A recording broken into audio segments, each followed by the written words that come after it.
चलिए स्टार्ट करें। तो मैं ऑडिबल हूँ सबको? ओके तो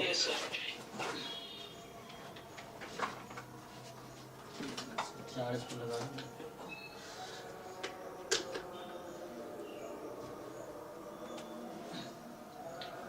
चलो तो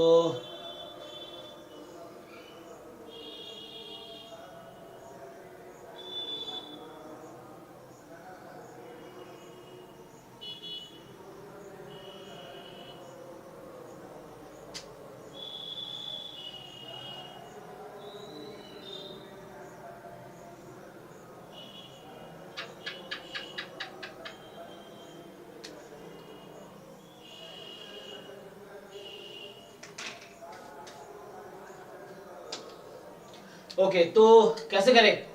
डाउट्स डायरेक्ट पूछोगे या क्या करें? फिर से सारे क्वेश्चन करें, बताओ। सर 21 वाला तो फंस रहा है सर, पहला 21 का। अच्छा ठीक है, चलो। तो अच्छा, हमने लास्ट क्लास में यहाँ तक 20 तक डिस्कस किए थे। ठीक है, देखो अगर 1 से 20 में भी कोई डाउट हो तो दोबारा पूछ सकते हो, मुझे प्रॉब्लम नहीं है 2 बार 3 बार 4 बार बताने में, है ना। मेन इंपॉर्टेंट है आपको सीखना है कि फ्यूचर में इस कॉन्सेप्ट पे या इससे रिलेटेड कॉन्सेप्ट पे क्वेश्चन आए तो आप सोच पाओ, तो वो कॉन्सेप्ट समझना जरूरी है ना। So how to think approach, so approach सीखना है आपको, ठीक है ना। चलिए 21 क्या कर रहा है? क्वेश्चन नंबर 6 भी था। अच्छा तो 6 नहीं हुआ, 1 बाय 1 पूछना। देखो जिस बच्चे ने पूरे असाइनमेंट ट्राई किए हैं उसको राइट बनता है कि आप वो सारे क्वेश्चन पूछो जो आपके डाउट्स हैं, और वो बच्चा जो ट्राई नहीं किया है और अगर डाउट पूछोगे मुझे लग गया डाउट ट्राई नहीं किया तो फिर मुझे बुरा लगेगा, है ना। तो मेरे क्लास में डाउट पूछने का उसी बच्चे को राइट है जो पूरा असाइनमेंट ट्राई करके आया है ना। एटलीस्ट ट्राई किया तो उसको आइडिया है कि कौन सा क्वेश्चन डिफिकल्ट है कौन सा आसान है, उसको क्या प्रॉब्लम है, एटलीस्ट उसको वो क्लियर है, तो वो पूछ के क्लियर होगा, है ना। अब जिसको पता ही नहीं है क्वेश्चंस क्या है, करना कैसे था, वो सीधा डाउट पूछोगे तो प्रॉब्लम है। तो इसलिए मैं बोल रहा हूँ कि वो लोग जो पूरा असाइनमेंट ट्राई करके आए हो पहले वही डाउट पूछो, ठीक है। क्योंकि अगर कोई ऐसा बच्चा डाउट पूछो मुझे पता चल जाएगा तुमने ट्राई नहीं किया है, क्वेश्चन देख पता चल जाता है कि तुमने ट्राई किया है कि नहीं किया है, इस तरह से। सो इसलिए जी लेकिन कुछ क्वेश्चन पे ऐसा हो जाता है कि पता ही नहीं चल रहा कि उसमें क्या कौन सा मतलब क्या यूज करना है, कौन सा फॉर्मूला होगा वो ही नहीं। जी तो वही आपको पूछना है, वही मैं कह रहा हूँ।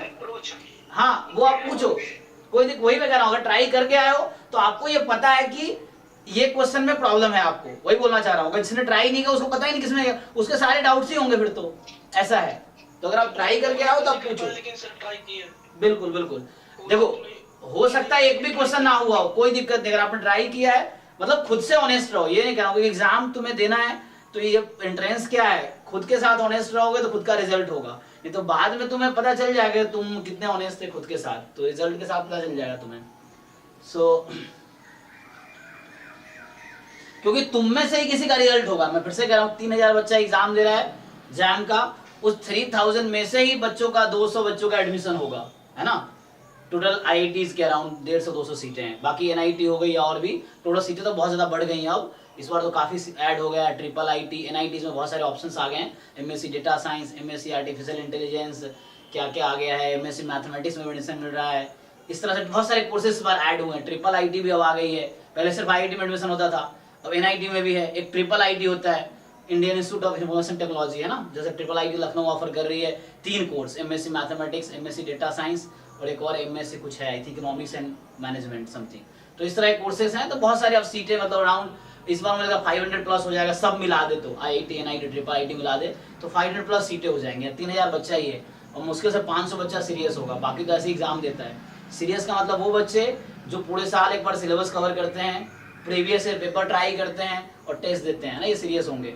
बाकी ऐसे ही मुंह उठा के लोग एग्जाम देने चले जाते हैं, बहुत सारे लोग पूरे साल कुछ देखे नहीं ऐसे चले गए, उनका भी क्वालिफाई हो जाता है। क्योंकि आपको पता है ना, जैसे अभी तुम अगर इंटरव्यू देखोगे तो मतलब जिसके 20 नंबर है उसके रैंक अराउंड 20-25 पे रैंक 100 के आसपास है, ठीक है ना। 100 से कम ही होगा जहाँ मुझे लग रहा है। यस सर, पिछले बार हम गए थे बिना तैयारी किए हुए, तो मेरा आया था 290 रैंक था, नहीं पढ़ा था, है ना। यस, मैथ्स के लिए कुछ पढ़ा था थोड़ा मोड़ा और इसके लिए कुछ भी नहीं पढ़ा था। यही मैं कह रहा हूँ। कोई अगर तो कोई ऐसी एग्जाम दे देगा तब भी क्वालिफाई हो जाएगा। एक्चुअली एग्जाम इतना डिफिकल्ट है नहीं, लेकिन जो थोड़े बहुत तैयारी करके जा रहा है तो आपके रैंक टॉप 50 टॉप 100 में आएगा।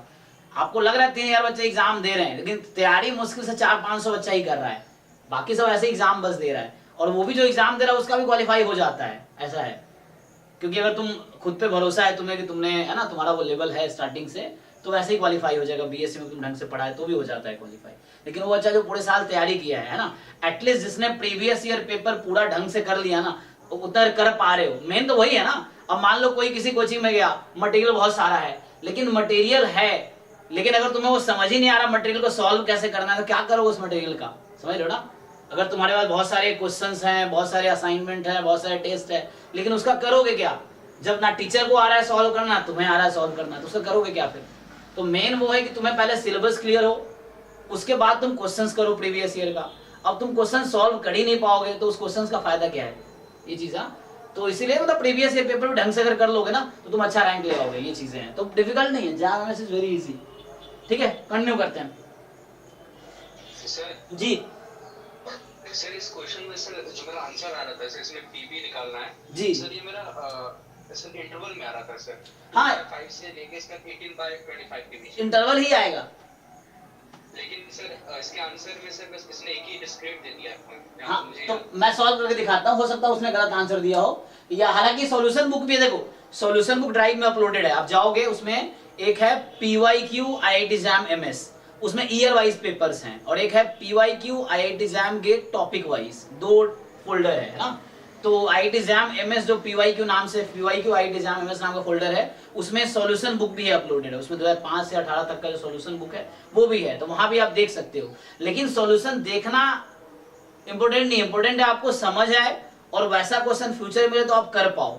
तो अप्रोच कब कर पाओगे, जब आप कोई क्वेश्चन देखते हो, थोड़ा सोचते हो, फिर ट्राई करते हो और हो जाता है, तो वो आपका अपना अप्रोच है, और वो फिर कभी नहीं भूलोगे आप। उस तरह से अगले क्वेश्चन आएंगे फिर अप्रोच कर पाओगे। लेकिन आपने पहले सॉल्यूशन ही देख लिए तो अगला क्वेश्चन जब आएगा फिर आप बोलोगे सॉल्यूशन दिखाओ फिर मैं करूंगा, ऐसा वाला सिस्टम हो जाएगा, आपका माइंड यही कहेगा। तो उसके लिए अनसॉल्व क्वेश्चन इसलिए कहते हैं कि हमारा माइंड में थिंकिंग लेवल डेवलप हो, मतलब अप्रोच हमें समझ आए क्या करना है। शुरू में तुम्हें 1000 रास्ते दिखते हैं, क्वेश्चन पढ़ते हो तो अच्छा, फिर लगता है नहीं ये सही है, तुम ट्राई करके देखते हो, फिर लगता नहीं ये सही नहीं है दूसरा। तो इस तरह से तो प्रैक्टिस पूरे साल करके फिर एग्जाम देने इसलिए जाते हैं, एग्जाम में आपको समझ आए, ओके हमने पूरे साल तैयारी की है, तो एग्जाम में जब क्वेश्चन आप देख रहे हो तो जो आपने पूरे साल थिंकिंग लेवल डेवलप किए हैं वही एग्जाम में हेल्प करेगा। अगर सॉल्यूशन देख के पूरे साल किए हैं तो एग्जाम में भी आप सॉल्यूशन ढूंढोगे, बगल वाले में देखोगे, एक्स को देखोगे, ऐसा करोगे, या खुद सोचो सॉल्यूशन मिल जाए तो होगा, क्योंकि ब्रेन आपको वहां हेल्प नहीं करेगा, जिस तरह ट्रेन करोगे उस तरह से रिएक्ट करेगा वो, ऐसा है। ठीक है, हम ट्राई करते हैं यहाँ पे, देखिए। सो 6 क्वेश्चन का पूरा फुल सॉल्यूशन कर देता हूं मैं।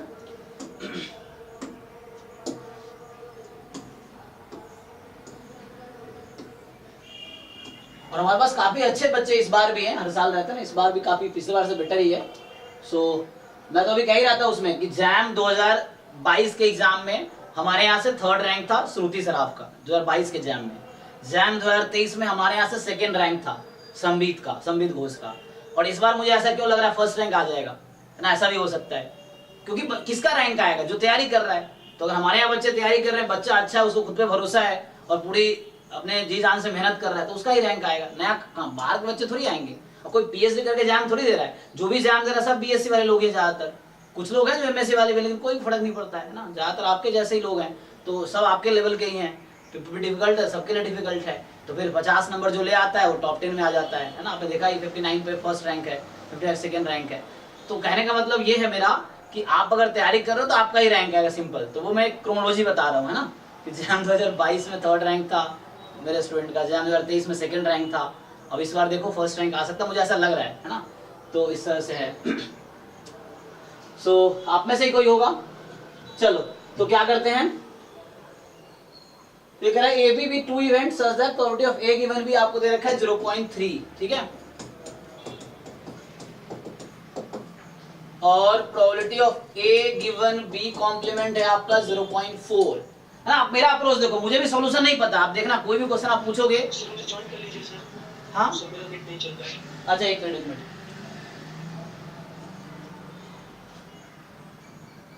अच्छा, कुछ लोग वेट कर रहे हैं, मैं अलाउ नहीं कर पाया, ओके। सर मुझे ज्वाइन कर लीजिए सर, नेट मेरा नहीं चल रहा है। ज्वाइन कर लीजिए, मैं समझे नहीं। कैसे ज्वाइन कर ले? सर हो गया हो गया ना? सर हो गया ओके चलिए।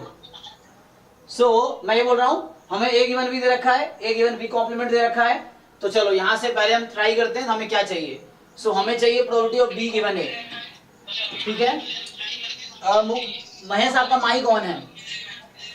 सो यहां से मुझे बी गिवन ए चाहिए, तो मुझे इसका मैं तुम्हें कह रहा था, तुम देखो अब मैं कैसे अप्रोच कर रहा हूँ क्वेश्चन। मुझे सॉल्यूशन किसी का रटता नहीं है, मैं सोचता हूँ क्योंकि लगता है अच्छा मुझे ये इन्फॉर्मेशन गिवन है तो यहाँ तक मैं कैसे पहुंचूंगा। तो यही आपको सोचना है हर क्वेश्चन में कि जो जो इन्फॉर्मेशन गिवन है उस इन्फॉर्मेशन वहां तक कैसे पहुंचोगे आप। तो मुझे ये चाहिए पहले, तो मैं सोचूंगा ओके इसका मतलब क्या है, तो मुझे चाहिए बी इंटरसेक्शन ए अपॉन ए। तो मुझे ए और बी इंटरसेक्शन ए समहाउ चाहिए। तो यहाँ से हम देखते हैं, तो इसका मतलब है probability of A intersection B upon probability of B, और जो कि है 0.3। क्रॉस मल्टीप्लाई करोगे तो यहां से आपके पास आ जाएगा प्रोबेबिलिटी ऑफ, ये भी करता हूं, probability of A intersection B, ठीक है। ये जो हमारे पास है सो कितनी आ जाएगी, तो यहां से आ गई 0.3 टाइम प्रोबेबिलिटी ऑफ बी। अब जरा इसको देखो ये क्या है। सो यहाँ पे है probability A intersection B complement, just formula of conditional probability, ठीक है। जस्ट कंडीशनल प्रोबेबिलिटी का फॉर्मूला लगाना है, ठीक है। सो यहां से this upon probability of B complement is equal to 0.4। अब यहां से देखो तो न्यूमरेटर को मैं क्या लिख सकता हूं, फॉर्मूला क्या है इसका, yes A intersection B upon 1 minus probability of B, ऐसा समझ लो। सो इज इक्वल टू है 0.4, ठीक। अब देखो न्यूमरेटर में आपको मिल रखा है ये वैल्यू, ठीक है। तो आप क्या करो, पुट कर दो इसको, तो क्या आएगा, अच्छा आपको ये क्वांटिटी चाहिए in terms of probability of B, probability of B के टर्म्स में ही चाहिए आपको, तो ठीक है, तो रख दो इसको, आ जाएगा ना। देखो सो आप क्या करो, जस्ट यू रिप्लेस, सो मैं यहां से कंटिन्यू कर रहा हूं इसको, देखो तो सो यहां से क्या करो आप,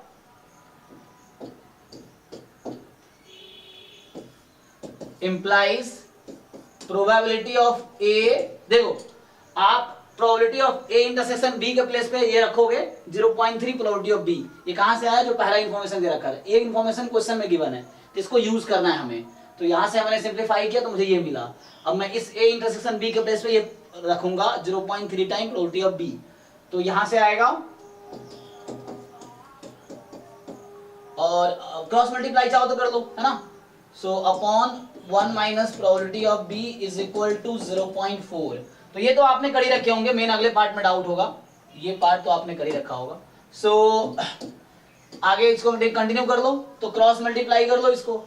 सो when you do cross multiplication, so probability of A बराबर आए, क्रॉस मल्टीप्लाई करो 0.4 फिर minus 0.4 time probability of B, और मैं सीधा क्रॉस मल्टीप्लाई कर रहा हूं, तो ये रहेगी, फिर ये उधर चला जाएगा तो प्लस में हो जाएगा, ठीक है। So you will have plus 0.3 PB, check कर लो। सो क्रॉस मल्टीप्लाई किया और फिर इसको राइट में भेज दिया, पी ए फाइंड करना था, तो फाइनली प्रोबेबिलिटी ऑफ ए जो आपके पास है वो है 0.4 and then minus 0.1 PB. So this is the one answer what they asked. So probability of A is equal to 0.4 minus 0.1 time probability of B. That is the one answer you have. So they asked you, अच्छा sorry अभी क्या है, PA आया ना, मुझे अच्छा मुझे चाहिए था P B के बने, ओके ओके, इसको रिप्लेस करेंगे। सो अभी मैंने PA निकाला PB के टर्म में, सो आई थॉट PA पूछा है, तो क्या पूछा, PB गिवन है, तो ठीक है। सो आप फाइंड कर लेते हैं। So now they asked you PB given A। So B given है क्या होता है, B intersection A upon probability of A। अब A इंटरसेक्शन B तो पहले ही पता था हमें, so it is 0.3 time probability of B upon PA। PA की वैल्यू है 0.4 minus 0.1 time probability of B, ठीक है। तो इस तरीके से, तो एक आंसर ये हो गया ना, they asked you probability of B given A in terms of probability of B, ये क्वेश्चन था। So find the probability of B given है in terms of probability of B. So एक आंसर ये हो गया। Now next answer is probability of B complement given A complement, ठीक है। So they ask you probability of, देखो ये जो क्वेश्चन है ये सब्जेक्टिव एग्जाम का क्वेश्चन है, तो अभी आपको बहुत टाइम, आपको सीखना है। ये क्वेश्चन जिस साल आया था 2005-6 में आया होगा ना, तो उस साल ये 15-20 नंबर का रहा होगा। अब जो आपके एग्जाम में क्वेश्चन आ रहे हैं वो 1 या 2 मार्क्स के हैं। तब उस समय 3 आवर्स में 29 क्वेश्चन ही करने होते थे, है ना, उसमें 15 सब्जेक्टिव और 14 ऑब्जेक्टिव, इस तरह से था। अभी क्या है कि आपके पास अब 60 क्वेश्चन है और सब MCQ, MSQ, NAT है, लेकिन ये क्वेश्चंस करना जरूरी है कॉन्सेप्ट समझने के लिए, है ना, प्रैक्टिस के लिए। यस, ये सब ISI में भी है ना, सब्जेक्टिव क्वेश्चन उस तरह से हैं। हालांकि बाद में ISI के PYQ हम ट्राई करेंगे, बट हाँ हेल्प करेगा ये सब ISI में भी। जी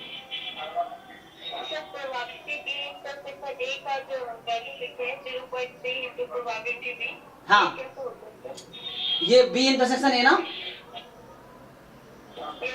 ये देखिए यहाँ पे आया हुआ है।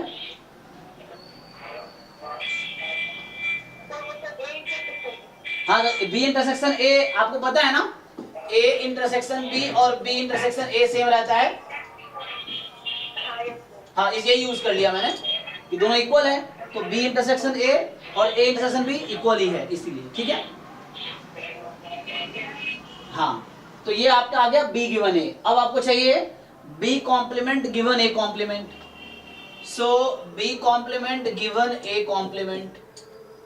सो यहां से क्या करोगे आप, probability B complement intersection A complement upon probability A complement.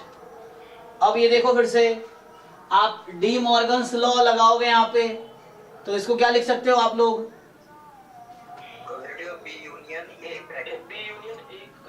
है ना। तो ये आपका हो गया probability of B union A या A यूनियन B का whole complement upon probability of A complement है तो 1 माइनस PA लिख दो। अब यहां से पुट करोगे आप तो आपके पास आएगा, चलो इसको पुट कर देता हूं मैं, सो यही लिख देता हूं, है ना। तो इसको आप पुट कर सकते हैं ना आप, तो यहां से आ जाएगा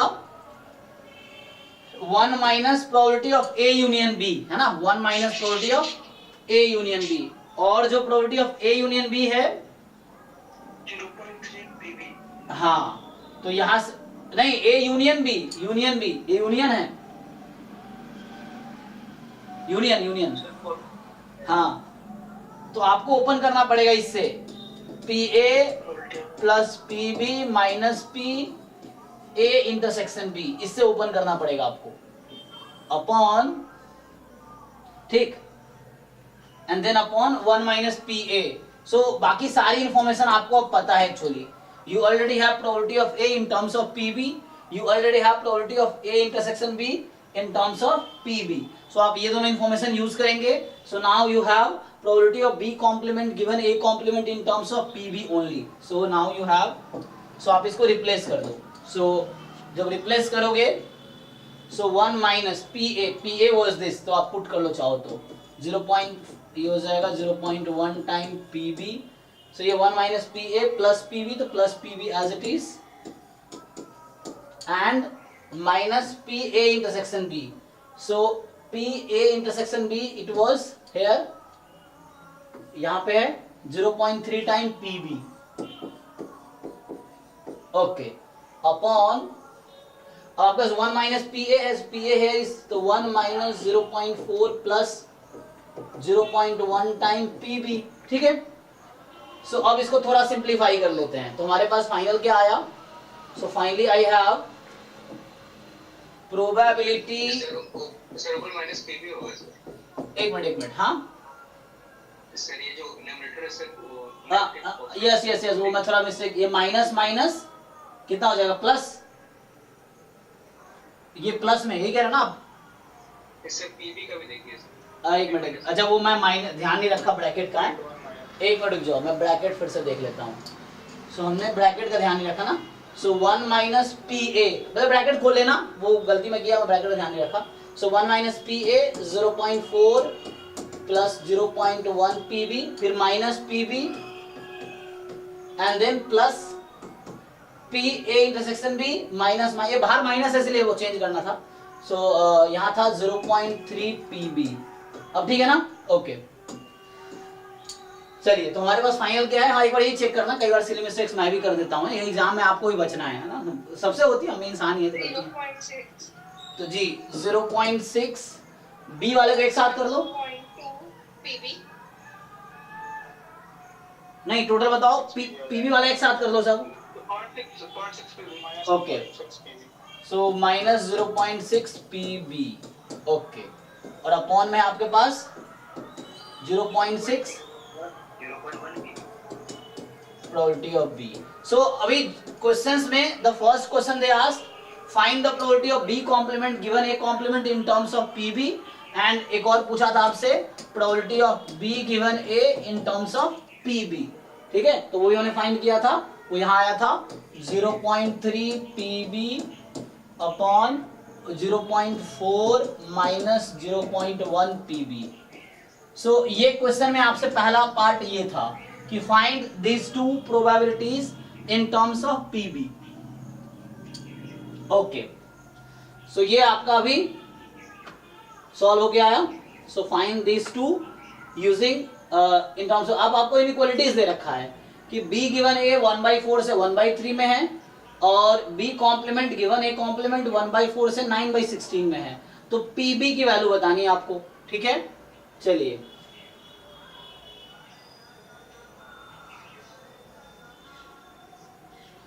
तो उसको इनइक्वालिटी यूज कर लेते हैं। सो अगले पेज पे करूं या इसी में कर दूं? तो देखो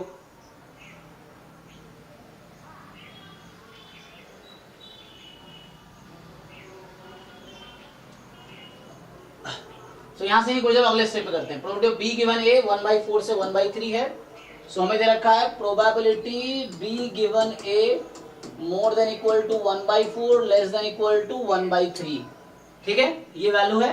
अब सो यहां से क्या होगा, 1/4 less than equal to b given a। ठीक है, so 0.3 pb upon, so this is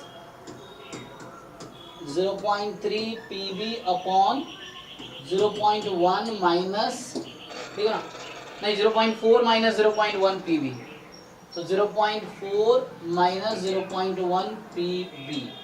ठीक है जी, एक बार देख लो, इट इज ओके। अब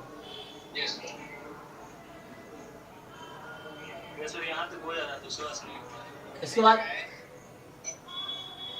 हाँ, अब इनइक्वालिटी कैसे सॉल्व करोगे? समझ नहीं आ रहा। देखो यहाँ पे क्या है, दोनों साइड इक्वलिटी साइन डाल के सॉल्व कर देंगे, दोनों के अपर बाउंड लोअर बाउंड दोनों के बीच में निकालेंगे, तो एक केस में कॉमन आएगा, एक अपर बाउंड दूसरे का लोअर बाउंड। अच्छा हो जाएगा, देखते हैं। देखो तो यहाँ से क्या है, अभी आपके पास है ये तो प्रोबेबिलिटी थी ना, डिनोमिनेटर तो पॉजिटिव ही रहेगी क्योंकि प्रोबेबिलिटी थी, क्या थी, ए कॉम्प्लीमेंट थी ना। हाँ तो देखो सिंपली यू क्रॉस, ये पॉजिटिव क्वांटिटी है, जो डिनोमिनेटर है पॉजिटिव क्वांटिटी है क्योंकि यहाँ प्रोबेबिलिटी निकाला था आपने। So this was the probability in the denominator. सो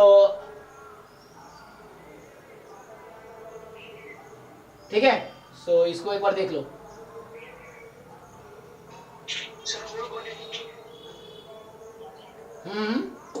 हाँ सीधा सीधा क्रॉस मल्टीप्लाई करो। सो क्रॉस मल्टीप्लाई करोगे तो क्या होगा,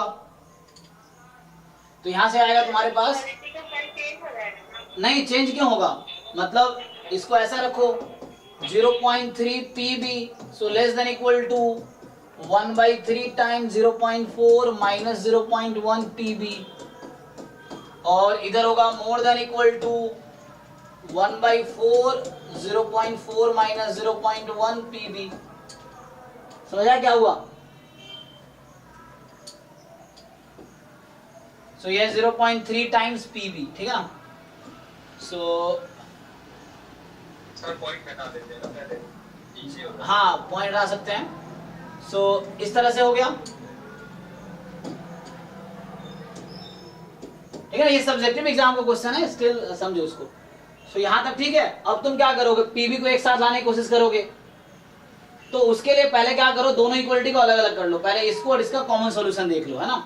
तो पहले इसको सॉल्व कर दो फिर उसको सॉल्व कर लो एक साथ, ऐसे कर लो। जैसे मान लो यहाँ पे आ जाएगा तुम्हारे पास, तुम यहाँ फिर से इसको एक देखो, take this together and take this together, दोनों को सेपरेटली सॉल्व करो, फिर कॉमन सॉल्यूशन निकाल लेना उसका, तो इससे आ जाएगा, ठीक है ना। तो यहां से देखो क्या करो, क्रॉस मल्टीप्लाई करो, 0.4 माइनस 0.1 पीबी, क्रॉस मल्टीप्लाई करो, ये 4 इधर जाएगा तो 4 3 12, 1.2 पीबी। अब यहां से पीबी को एक साइड ले आओ, तो 0.4 लेस देन इक्वल टू, ये माइनस उधर गया तो ये हो जाएगा तुम्हारे पास कितना, 1.3 पीबी। सो यहां से क्या आया, पीबी की वैल्यू क्या डिसाइड किया तुमने, पीबी उधर है, ठीक है ना, मोर देन इक्वल टू रहेगा कितना 4/13। तो एक साइड से जब इन दोनों को मैंने साथ लिया, देखो इस तरह क्वेश्चन आपने लीनियर इनइक्वालिटीज आपने पढ़े होंगे लोअर क्लासेस में, वही यूज कर रहा हूं, क्लास 11th में है एनसीईआरटी में, तो वो सिंपली हमने सिंप्लीफाई किया, probability of B more than equal to this. अब इन दोनों को एक साथ लो, now you take this two, है ना, टुगेदर। सो अब इसको करोगे सॉल्व, तो देखो क्रॉस मल्टीप्लाई करो इसको, तो यहां से 3 इधर आ जाएगा तो 0.9 P B, okay, less than equal to 0.4 minus 0.1 P B, okay. So यहां से आ जाएगा, इसको ऐड कर लो, कितना आ जाएगा पीबी, ये नेगेटिव वाला है ना, तो लेस देन इक्वल टू कितना 0.4, मतलब 4/10 हो गया, ओके। तो मतलब ये 4/10 है, 0. मतलब 4/10। अब देखो तुम्हें कॉमन सॉल्यूशन निकालना था, है ना, कि ये दोनों होल्ड करना चाहिए, तो यहाँ पे क्या है, प्रोबेबिलिटी बोल रहा है 4/13 से ज्यादा है, ये कह रहा है 4/10 से कम है, तो कॉमन सॉल्यूशन देख लो तुम, कैसे देखते हो कॉमन सॉल्यूशन, तो you see on number line, देखो 4/13 है तो वैल्यू इधर होगी, 4/10 वैल्यू इधर होगी। एक तो ये इस्कॉन वाले ना हर आईआईटी के बाहर अपना मंदिर खोल दिए, यहाँ भी शुरू कर दिया इस्कॉन वालों ने, ये गाना वाना बजा रहे वही लोग, जो इस्कॉन टेम्पल है, और ये आईआईटी वाले बच्चों को बुलाते रहते हैं।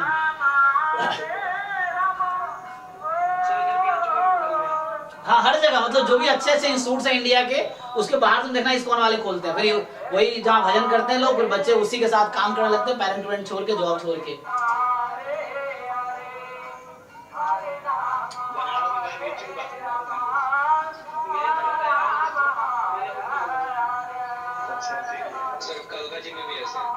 हाँ अच्छा, हाँ मतलब हर दिल्ली में भी आईआईटी के जस्ट बाहर है, जिया सराय में, बॉम्बे में भी जस्ट उन्होंने एक जुहू में है उनका, और एक उन्होंने अंधेरी में भी, मतलब जुहू में तो एक था इसको, एक और आईआईटी के बाहर खोल दिया बॉम्बे में, पवई में। तो देखो, तो ये कह रहा है कि पीवी की वैल्यू 4/13 से ज्यादा है, 4/13 से ज्यादा है, ठीक है, पीवी जो है 4/13 से ज्यादा है, और ये बोल रहा है पीवी 4/10 से कम है। तो बताओ कॉमन सॉल्यूशन दिख रहा है आप लोगों को, what is the common intersection of both. हाँ, तो यहां से कॉमन सॉल्यूशन आया, पीवी की वैल्यू 4/13 से 4/10 होगा।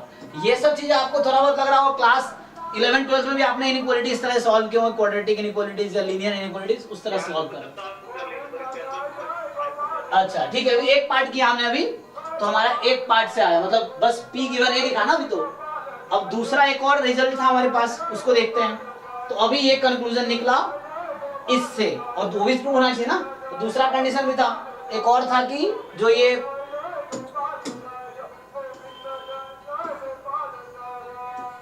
है ना, ये रिजल्ट है। तो यहाँ पे था कि सेकेंड वाला था कि प्रोबेबिलिटी ऑफ ये जो B complement given A complement है, तो इसकी वैल्यू 1/16 से 1/4 से 9/16 है, तो 1/4 से 9/16। सो 1/4 से 9/16 किसकी वैल्यू है? Probability of B complement given A complement की। इसकी वैल्यू आई कितनी थी? So probability of B complement given A complement ये था 0.6 minus 0.6 P V. So 0.6 minus 0.6 P V upon 0.6 plus 0.1 P V.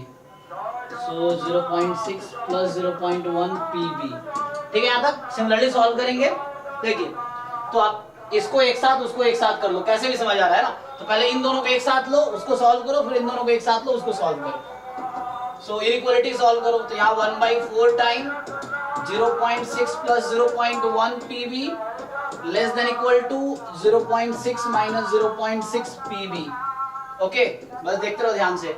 सो इसको इधर भेजा, अब इसको उधर भेज दो क्रॉस मल्टीप्लाई करके, तो यहाँ से 0.6 प्लस 0.1 पीबी, ये 4 को उधर भेजा तो 4 6 24, 2.4 पीबी। तो यहाँ से आया हमारे पास। अब पी वाले एक साइड बुला लो, ये नेगेटिव है ना, इसको लेफ्ट में बुला लो। तो 0.1 0.4 2.4, तो 2.5 PB is less than equal to 0.6 उधर भेजो, तो 24 में से 6 के 18, तो 1.8। तो यहाँ से आया PB less than equal to 18/25।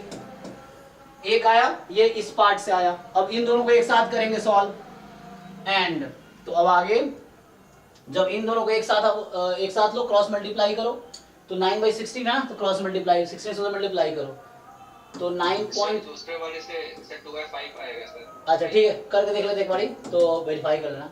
So this PB and क्या आ जाएगा, उसको उधर भेजा, इसको उधर भेज दो, लेस देन इक्वल टू, ठीक है ना, डिनोमिनेटर उधर गया, ये इधर आएगा, तो less than equal to 5.4 plus 0.9 PB, तो थोड़ा ही टाइम लगेगा, कर लेते हैं।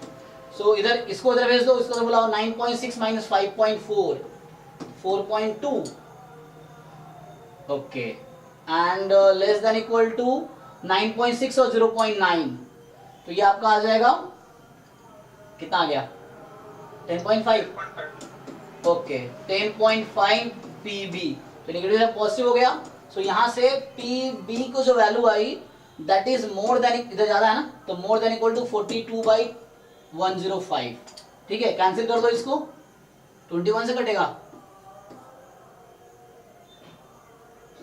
हाँ 2/5 आपने बताया था अभी, ठीक है। तो यहां से मिला मुझे कि पीवी जो है मोर देन इक्वल टू 2/5 होगा। अब चूंकि ये इक्वलिटी एक साथ था, so this and this both must be true. So अब फिर से आप एक नंबर लाइन बना लो, पहले देख लो 18/25 2/5, तो 2/5 इज लाइक 10/25 है ना, 2/5 10/25 5 मल्टीप्लाई कर दिया ताकि इक्वल दिखे। सो 10/25 इधर होगा और 18/25 इधर होगा, ज्यादा है। तो अब ये कह रहा है कि पीबी की वैल्यू 18/25 से कम है, और ये कह रहा है कि पीबी की वैल्यू 10/25 से ज्यादा है। तो फिर से आपको कॉमन सॉल्यूशन, जो कॉमन रीजन मिला इंटरसेक्शन उसका। सो नाउ यू हैव कि पीबी की जो वैल्यू है more than equal to 10/25 less than equal to 18/25। अब देखो, सो अभी जो पहली कंडीशन, पहली कंडीशन यहाँ आई थी, अभी दोनों को एक साथ लिख लेंगे, तो 10/25 18/25। सो यहाँ से देखो, एक तो ये था ना, तो हमारे पास क्या था, सो एक तो ये आया था, और अभी मिला है मुझे more than equal to 10/25 less than equal to 18/25। Fine, अब आपको इन दोनों का इंटरसेक्शन निकालना है, अब आपको इन दोनों का इंटरसेक्शन फाइंड करना है। सो फिर से नंबर लाइन बना लो, है ना। सो आप इन दोनों, ये जो इक्वेशन है इन दोनों का इनइक्वालिटीज का कॉमन सॉल्यूशन चाहिए। सो आप नंबर लाइन पे इन चारों नंबर को प्लॉट करो। तो पहले रफली आपको देखना पड़ेगा किसकी क्या वैल्यू है। हाँ सर 4/10 और 10/25 दोनों 2/5 होते हैं। अच्छा एक मिनट, ये 2/5 है, ये भी 2/5 है ना। Okay, this is 2/5, this is 2/5। तो ये कह रहा है पीवी लेस देन इक्वल 2.5 होगा, ये बोल रहा है पीवी मोर देन 2/5 होगा। तो मतलब कॉमन सॉल्यूशन क्या आया कि पीवी क्या होगा, 2.5 ही होगा। देखो ये कह रहा है PV less than equal 2/5, PV less than equal to 2/5 and here it is saying PV more than equal to 2/5। सो एक कह रहा है more than equal to, less than equal to, common solution क्या आएगी, एग्जैक्टली इक्वल टू, है ना, मतलब ये है। सो 2/5 है यहाँ, और इधर है तुम्हारा 4/13, इधर है तुम्हारा 18/25। एक कह रहा है सॉल्यूशन इधर है और एक कह रहा है इधर है, तो कॉमन सॉल्यूशन क्या है, दिस पॉइंट ओनली। तो final answer is PB is equal to 2/5। तो इसमें देखो मैथमेटिक्स कितना हेल्प करता है, इसलिए जैम स्टैट्स वालों मैथ्स को इग्नोर मत करो, क्योंकि मैथ्स पोर्शन से बहुत कुछ ना जो कैलकुलेशन सीखोगे, जो कॉन्सेप्ट सीखोगे, वो यहाँ भी हेल्प करेगा। तो अब इसमें क्या हुआ, शुरू में प्रोबेबिलिटी के कॉन्सेप्ट लगाए, बाद में हमने क्या किया, पूरा इनइक्वालिटी के कॉन्सेप्ट यूज किए सॉल्व करने के लिए, है ना, इनइक्वालिटीज यूज हुआ actually. So is it clear? सबको समझ आया? कोई डाउट है तो पूछो इसमें। ठीक है ना? ओके है ना? अब क्या करना, देखो अब अगली बार जैसे अभी क्लास के बाद एक बार खुद से ये क्वेश्चन करके देख लो। जैसे पहली बार जब असाइनमेंट तुम सॉल्व करते हो, बहुत सारे क्वेश्चन तुम्हारे हो गए होंगे, कुछ फंस गए होंगे, तो वो मैं सॉल्व कराऊंगा। उसके बाद एक बार फिर से एटलीस्ट वो क्वेश्चन सॉल्व करो जो फंसे थे, और खुद से करो बिना कहीं हेल्प से। अगर तुम कर ले रहे हो मतलब तुम्हें समझ आ गया है, तो उस तरह क्वेश्चन फ्यूचर में मिलेंगे तो तुम सॉल्व कर लोगे, या उससे रिलेटेड भी मिलेंगे तो आपको समझ आ गया, सॉल्व हो जाएगा, है ना? वरना अगर छोड़ दोगे फिर बाद में अगली बार जब ये मिलेगा तो तुम्हें क्लियर तो किया नहीं तुमने अभी, फिर तुम्हारा वो मेमोरी में से वो हो जाएगा, धुंधला हो जाएगा, फिर जाकर तुम वहां फिर तुम्हें दिक्कत होगी। तो एक बार अभी सॉल्व कर लोगे तो तुम हमेशा के तुम्हें हो गया कि okay you can solve this type of questions. कोई भी इस टाइप क्वेश्चन आएंगे यू कैन सॉल्व नाउ। तो एक बार क्लास के बाद फिर से वो क्वेश्चन सॉल्व कर लो जो डाउट्स है तुम्हारे, पहले तो कर ही रखे खुद से वो है, और जो लोग नहीं किया कुछ भी तो सारे क्वेश्चन दोबारा करो। ओके नेक्स्ट बताइए। तो ये हो गया 6th क्वेश्चन, ठीक है? 21, ठीक है। सर क्वेश्चन 10 का आंसर गलत है क्या सर इसमें? अच्छा 10 का देखते हैं, चलिए आंसर दे रखा है इसमें। सर आंसर दे रखा है +1 करके, लेकिन सर मेरा -1 आ रहा है। 250 - 1 डिवाइडेड बाय 250 में, तो ये जीपी का सम आएगा कुछ ऐसा। हाँ सर वो 50 टर्म होंगे ना इसमें। सर एक +2 भी आएगा उसमें, तो वो 2 - 1 +1 कर देगा, आंसर सही है। अच्छा ओके, यहाँ था 2p - 1 की पावर 49 p1, तो p1 is just p actually, and 2p - 1 48 p1 - p। तुम एक काम कर सकते हो यहाँ पे +-1 कर सकते हो, है ना? तो 1 - p अगर लाना हो तो अच्छा ठीक है। जिसने कैलकुलेशन किया ग्रुप में भेज देना, जिनका अगर आंसर मैच कर गया है तो जस्ट आपका स्क्रीनशॉट लेके मुझे फोटो खींच के ग्रुप में भेज दो, ताकि बाकी लोग देख लें क्या गलती कर रहे हैं। फिर भी समझ नहीं आ रहा फिर दोबारा पूछो, मैं कैलकुलेशन करके दिखा दूंगा। ये ठीक है। एक बार कैलकुलेशन जिन लोगों ने किया है उसको सॉल्व करके भेज दो। तो हमारा इस तरह क्वेश्चन हो सकता है एग्जाम में आएगा तो प्रूव दैट तो बोलेगा नहीं, अगर रिकर्सन दे दिया तो आपको ये पूछ सकता है कि व्हाट इज प्रोबेबिलिटी p50 बताओ जब ऐसा हो। तो ये रिकर्सिव इक्वेशन है, सीक्वेंस का क्वेश्चन हो गया उस टाइप से, समझ लो ऐसा।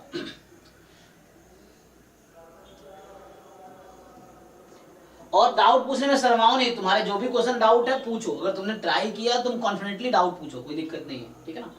तो डाउट पूछो। 17 क्वेश्चन देखना 17 ये सर करा तो था, बट आंसर इसका 3/8 दे रखा है, आई गेस 1/8 आ रहा। ओके सो आपको बोल रहा है कि A3 हमने सॉल्व किया था लास्ट क्लास में I think.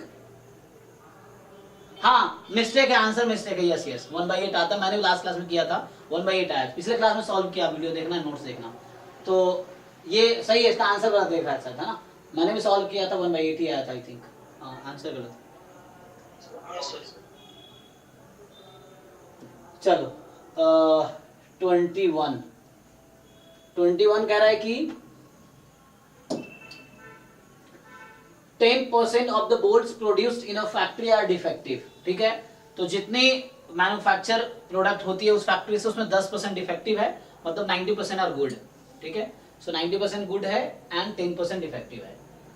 They are randomly packed in a boxes such that each box contain 3 bolts. So her box में 3 bolts हैं, okay. 4 of these boxes are bought by a customer. अच्छा, तो एक box में 3 है, 3 bolts हैं, and there are 4 boxes they bought, ठीक है? The probability that the boxes that this customer bought have no defective bolt in them equal to। अब जो भी बॉक्स खरीदा है किसी भी बॉक्स में एक भी डिफेक्टिव बोल्ट नहीं है, कहना चाह रहा ना?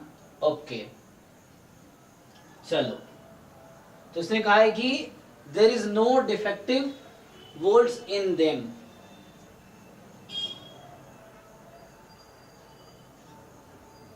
तो मतलब सब में क्या है? हाँ अप्रोच से ऐसा 100 वोल्ट मार्क करना है कि 100 वोल्ट होगा, उसमें 10 वोल्ट डिफेक्टिव होंगे। तो उसमें बताया कि 3 वोल्ट का बॉक्सेस बनाया जा रहा है, 3 वोल्ट डालकर बॉक्सेस बनाया जा रहा है। सर उसमें अब जितने बॉक्सेस बने होंगे उसमें से 4 बॉक्स खरीद कर लाया है। नहीं, ये आप गलत समझ रहे हो।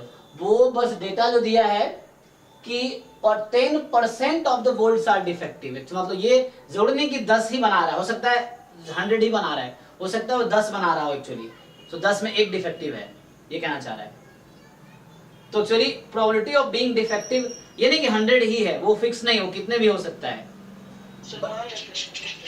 ठीक है चलिए, हाँ तो यहाँ कॉन्सेप्ट ये है कि आपके पास 4 बॉक्स है, तो find the probability of being no defective in one box. क्या प्रोबेबिलिटी है, पहले बॉक्स में एक भी डिफेक्टिव नहीं हो, क्या प्रोबेबिलिटी है? 0.9। चलो इसको जरा लिख के ही देख लेते हैं।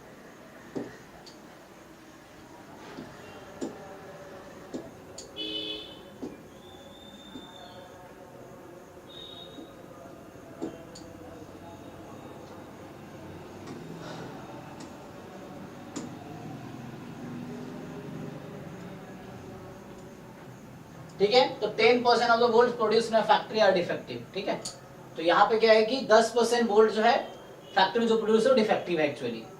तो प्रोबेबिलिटी ऑफ डिफेक्टिव है ना 1/10 है। अब बोल रहा है कि आप पहले बॉक्स की बात करो, तो बॉक्स 1 में कोई डिफेक्टिव नहीं है, तो बॉक्स 1 में कितने हैं वोल्ट्स हैं? 3 वोल्ट्स हैं। तो पहले वोल्ट के डिफेक्टिव नहीं होने की प्रोबेबिलिटी कितनी है? 1, पहला 3 वोल्ट्स है ना उसमें, सो 1 वोल्ट को डिफेक्टिव नहीं होने की क्या प्रोबेबिलिटी है? डिफेक्टिव नहीं होने की 0.9 है ना, सो 0.9 the first volt is not defective and second volt defective नहीं होने की क्या प्रोबेबिलिटी है? 0.9। थर्ड वोल्ट पे डिफेक्टिव नहीं है, इसकी probability 0.9। So this is the probability that in the box 1, पहले बॉक्स में there is no defective volts, all are good actually. अब यही काम आप किसके लिए करोगे? जैसे I work for first bolt, first box, and you will again work for क्या? यही आंसर आएगा सेकेंड बॉक्स के लिए, एंड यही आंसर आएगा थर्ड बॉक्स के लिए, एंड यही आंसर आएगा फोर्थ बॉक्स के लिए। 4 बॉक्स है ना टोटल, तो इसको कर दो तो क्या आ गया टोटल? 0.9 की पावर यहाँ कितनी है? 3, और इस पूरे की पावर है 4, तो 0.9 की पावर 12। क्या ये आंसर नहीं है? चेक कीजिए। ठीक है, तो ये answer actually. So first ball में, फर्स्ट बॉक्स में एक भी डिफेक्टिव बोल्ट्स नहीं है, there is no defective bolts in the first box, so all 3 are good, and in the second box there is no defective bolts, and so and जहां बोल रहा हूं मल्टीप्लाई। ठीक है, in the third and in the fourth similar way, so this is the answer actually. ठीक, कोई नहीं, आप इस तरह सोचना। This is probability of being defective 0.1, probability of not being defective 0.9. ठीक है, नेक्स्ट। जिन लोगों ने कंप्लीट कर लिया असाइनमेंट वो अपने डाउट्स बताओ। सर इसमें सर क्वेश्चन सर 22 में सर क्वेश्चन आप समझा दिए सर। ठीक है, 22 कह रहा है कि Ram rolls a pair of fair dice. Okay, so fair dice को राम ने रोल किया। ठीक है, if the sum of the number shown on the upper faces are 5, 6, 10, 11 और 12, then Ram wins a gold coin. Okay, otherwise he rolls the pair of dice once again. अच्छा, मतलब ये अगर 5, 6, 10, 11, 12 आया तो उसको गोल्ड मिला। ठीक है, पेयर डाइस को फेंका ना, पेयर डाइस को फेंकने में क्या आउटकम है? 1,1, 1,2 and so on up to 6 तक, तो टोटल 36 आउटकम्स हैं। एंड अगर सम ऑफ नंबर है 5, 6, 10, 11, 12, तो राम एक गोल्ड कॉइन जीतता है। ठीक है, तो अब otherwise he rolls the pair of dice once again, मतलब अगर इनमें से नहीं आया, सम 5, 6, 10, 11, 12 नहीं आया, तब वो फेंकेगा फिर से। अगर ये आ गया तो नहीं फेंकेगा, है ना, ऐसा कहने मतलब ये ना, अदरवाइज लिखा है। So he rolls a pair of dice once again and wins a silver coin if the sum of the number shown on the upper faces in the second throw is the same as the sum of the number obtained in the first throw. तो पहली बार second throw करने की नौबत कब आएगी? When he needs to throw second time.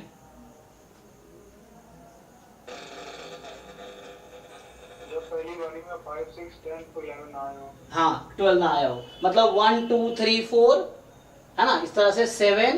पर नहीं sir 1 क्यों होगा सर, 1 तो आएगा। ओ सॉरी सॉरी, हाँ 2 से स्टार्ट होगा सम, तो 2 3 4 है ना, इस तरीके से 5 6 यहाँ पे है, 7 है ना, 8 इस तरीके से। सो अगर 2 3 4 7 8 आया होगा देन ही थ्रोज अगेन। तो कह रहा है कि उसको सिल्वर तब मिलेगी। भी आएगा ना? हाँ हाँ यस, मैं लिख देता हूँ, तो मैं ना बोलने में शायद वो कर रहा हूँ। So total sum, you know sum when you throw a pair of dice the sum can be 2 से 12 तक है ना, 2 3 4 5 6 7 8 9 10 11 12। चलो अब थोड़ी आसानी होगी। सो 2 3 4, अब इसमें देखो 5 6 10 11 12, okay. If these outcomes comes, he get a gold and he don't throw the die again. He will not throw. If he will throw again if 2 3 4 7 9 comes. Okay. Now in the second throw, if the same outcome like the first one, अगर पहले throw पे 2 आया था सम, तो second time भी अगर सम 2 ही आया, जो पेयर को फेंका ना फिर से, so again you have 36 outcomes. So अब पहली बार में जो आउटकम्स आए उसका सम 2 था। In the second throw, if again the sum of the outcome is 2 again, then he will get a silver. समझ आ रहा है, ऐसा है। So he get a silver। हाँ सर इसी में सर डाउट ये था कि सर उसको अपर फेस आ रहा है, हाँ। सर उसका तो सम नहीं ना सर, जैसे 2 आ रहा है तो मतलब कि सर फर्स्ट अगर सर डाई फेंकी है सर आपकी सेकंड थ्रो की, तो इसमें 2 आ रहा है, then it is equal to sir जो उसका सर सम के बराबर, जैसे 4 आ रहा है या 5 आ रहा है सर उसने थ्रो किया, उस केस में सर इसको सिर्फ नहीं, आप पेयर ऑफ डाई को थ्रो कर रहे हो। सर जो सेकंड थ्रो का सम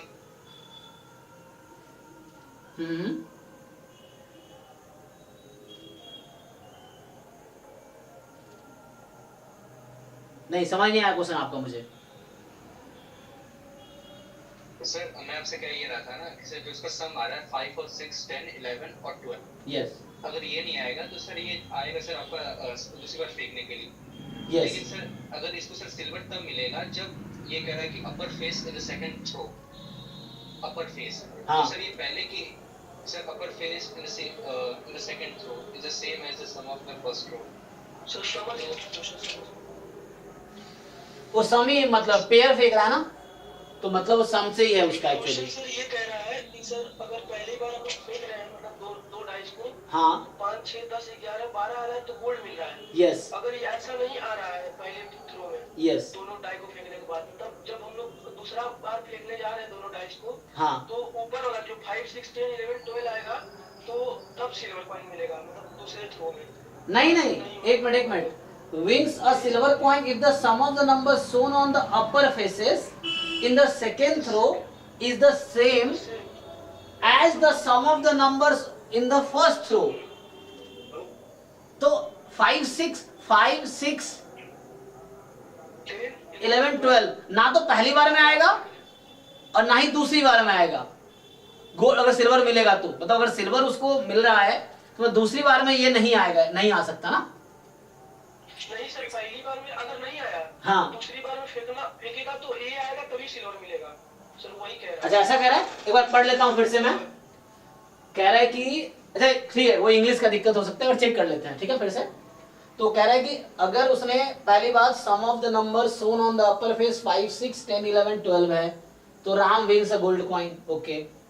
अदरवाइज अगर ऐसा नहीं हुआ तो he rolls the pair of dice once again and wins a silver coin if the sum of the numbers shown on the upper faces in the second throw is the same as the sum of the number in the first throw। अच्छा तो यहाँ ये समझना पड़ेगा। बाकी लोग क्या कहते हैं भाई इंग्लिश का, ये तो इंग्लिश मतलब लैंग्वेज समझने वाली बात है। मतलब निकल रहा है कि पहली बार में जो फेंका गया है वही वो आए तभी मिलेगा। जैसे मान लीजिए पहली बार में 2 आ गया और दूसरी बार में भी सम 2 आ गया तो उसको सिल्वर मिलेगा कि नहीं मिलेगा ये बताओ। दोनों मतलब निकल रहा है। नहीं आपको सब वही हाँ देखो यहाँ थोड़े से इंग्लिश भी मैटर करता है हालांकि, लेकिन आपको समझना है मीनिंग क्या है क्वेश्चन का। जहां मुझे समझ आ रहा है कि कहना चाह रहा पहली बार में जो आया आउटकम वो आया होगा 23479, 234,789 यही आया होगा, तभी वो सेकेंड टाइम थ्रो किया। और उस बार में भी 234,789 में से वही आया जो पहले आया था, तब उसको सिल्वर मिलेगा एक्चुअली। ओके ठीक है। तो what is the probability that he wins a gold और अ सिल्वर? तो पहले मुझे तुम बताओ गोल्ड जीतने की क्या प्रोबेबिलिटी है, गोल्ड का अलग से निकाल लेते हैं। 15/36। तो वो आउटकम काउंट करने पड़ेंगे आपको, है ना, कि तो आपने काउंट किए होंगे, ठीक है। टोटल 36 आउटकम है ना, तो आप उनमें से काउंट करो कितने आउटकम्स है जहां पे सम 5, 6, 10, 11, 12 हो रहा है। तो चलो 15/36 गोल्ड का हो गया। अब आते हैं सिल्वर पे, ध्यान दो सिल्वर पे। तो पहली बार में सम 2 आने की क्या प्रोबेबिलिटी है पहले थ्रो पे? 1/36। एंड बोल रहा हूं, सेकेंड थ्रो में भी सम 2 आने की क्या प्रोबेबिलिटी है? 1/36। यस। सो ये देखो 36, तो ये एक, this is the one case of winning a silver coin. और लिख रहा हूं तो प्लस, और means plus, and means multiply. So और the second possibility of winning the silver coin is in the first throw he got 3, तो प्रोबेबिलिटी कितनी होगी? 2/36 and same outcome he gets in the second throw also, then you will get the, हमें silver का favourable outcome ढूंढना है और उसकी प्रोबेबिलिटी निकालनी है मुझे। सो this is the one favourable outcome that 2 first the sum in the first throw was 2 and sum in the second throw is also 2.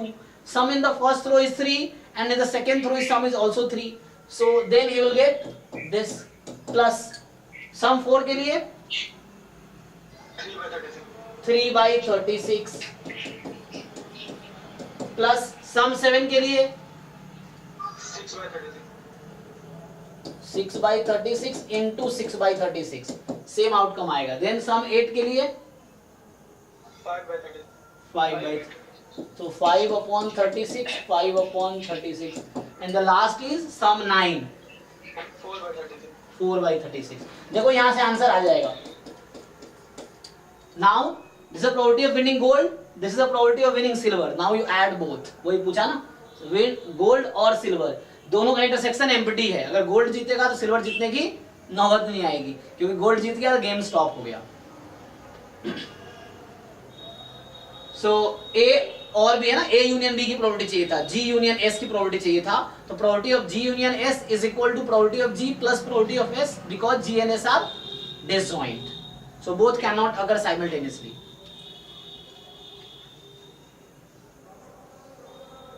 ठीक है, आपके ऊपर आंसर मैच कर लेना, इसको कैलकुलेट कर दो। 1 square plus 2 square plus 3 square plus 6 square 5 square 4 square, तो 1 स्क्वायर से लेकर 6 स्क्वायर तक न्यूमरेटर में हो गया और डिनोमिनेटर में 36 स्क्वायर है वहां पे, और इसको ऐड कर लो।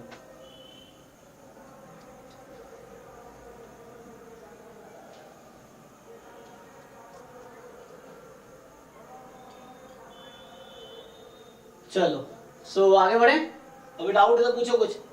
नेक्स्ट क्वेश्चन 23 ट्राई करें। 25 हाँ देखो ठीक है। देखो तुम्हारा डाउट है तो तुम बेझिझक पूछो, मैं कभी डाउट पूछने के लिए भी डांटूंगा नहीं, है ना, या मैं अप्रिशिएट करता हूँ डाउट पूछो, क्योंकि तुम्हारी वजह से और लोगों का ही भला होगा। कुछ बच्चे ऐसे हैं जो पूछ नहीं पाते, इंट्रोवर्ट होते हैं या पता नहीं उनको शर्म आती है या क्या लगता है, तो इस तरह से है। तो तुम अपना जिम्मेदारी लो, तुम्हें जो भी डाउट है ऑनेस्टली पूछो, क्योंकि तुम्हें एग्जाम में अच्छा करना है तो तुम्हें सीखना है। तो तुम दूसरों का मत सोचो कि दूसरा तुम्हारे बारे में अच्छा सोच रहा है बुरा सोच रहा है, सोचने तो क्या ही पड़ता है, तुम्हें खुद रिजल्ट लाना है, तुम्हें सीखना है ना। अभी जो बुरा अच्छा सोचे क्या ही फर्क पड़ेगा, रिजल्ट तुम्हारा आएगा फिर वो बराबर हो जाएगा, वैसा है। तो जो भी डाउट्स हो ऑनेस्टली पूछो, क्योंकि तुम तैयारी कर रहे हो, तो एक भी कॉन्सेप्ट छोड़ोगे एग्जाम में वही तुम्हें अटका देगा, वही जाकर प्रॉब्लम आएगी। फिर जो कॉन्सेप्ट तुम छोड़ के जाओगे, जो क्वेश्चन इग्नोर कर दिए धोखे से, और वो क्वेश्चन एग्जाम में मिल जाएगा, ऐसा अक्सर होता है ना, इस तरह से है। सो चलिए 23 कह रहा है system consisting of n components, component functions, components functions, यहाँ फंक्शंस का मतलब है वर्क करेगी, है ना, system will work. So a system consisting of n component functions, मतलब फंक्शन का मतलब works, so system works if and only at least one of n components functions. तो एक सिस्टम में n कंपोनेंट है ना, तो एक कोई सिस्टम उसमें n पार्ट पुर्जे हैं, so there are n components हैं, तो वो सिस्टम काम तभी करेगी अगर उसके कम से कम एक कंपोनेंट काम कर रहे हैं ना, एटलीस्ट वन ऑफ इन कंपोनेंट वर्क्स, इन कंपोनेंट्स है, कोई भी एक अगर काम कर रहा है, at least one is working, then system is working, ये कहना चाह रहा है. So suppose that all the n component of the system functions independently. अब हर फंक्शन, हर कंपोनेंट इंडिपेंडेंट है एक दूसरे से, है ना, कोई फंक्शन कर रहा है नहीं कर रहा उसको फर्क नहीं पड़ रहा दूसरे component, all components are independent. So and each with property 3/4, और हर कंपोनेंट के फंक्शन करने की मतलब वर्क करने की या है ना चलने की प्रॉपर्टी है 3/4, है ना. तो मतलब component is working, property 3/4. If the property of functioning a system is 63/64.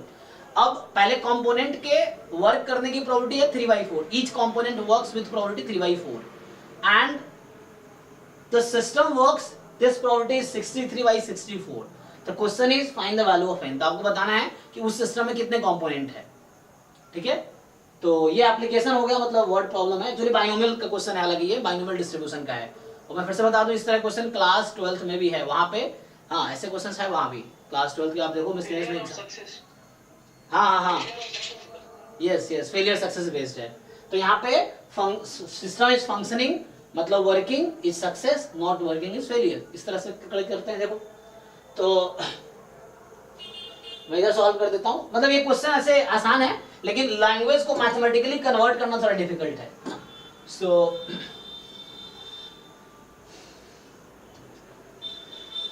मुझे क्या चाहिए यहाँ पे, n की वैल्यू चाहिए. ठीक है,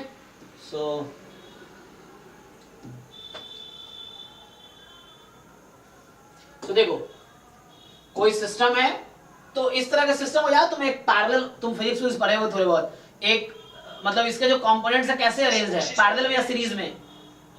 सर की बनाकर, पैरेलल की बनाकर, यस, इस तरीके से है. वर्क करेगा, एक भी की वर्क करेगा तो वर्क. हाँ, तो ये पैरेलल सिस्टम बोलते हैं इसको हम लोग एक्चुअली. तो आगे जाके पढ़ोगे, ये रिलायबिलिटी में ये एक सब्जेक्ट है, उसी का कंपोनेंट है. तो ये एक सिस्टम है, सो है ना, इस तरीके से है. तो यहाँ से कोई है ना, तो कोई भी एक कंपोनेंट, मान लो कंपोनेंट 1, कंपोनेंट 2, कंपोनेंट n, तो ये इसको बोलते हैं पैरेलल सिस्टम. पैरेलल सिस्टम क्या होता है कि कोई भी एक कंपोनेंट अगर वर्क कर रही है तो सिस्टम वर्क करेगी. सीरीज सिस्टम में क्या होता है, वो लाइन से अरेंज्ड है, तो जो कोई भी एक रुक गई तो बीच में कनेक्शन खत्म हो जाएगा ना. सीरीज सिस्टम ये होगा,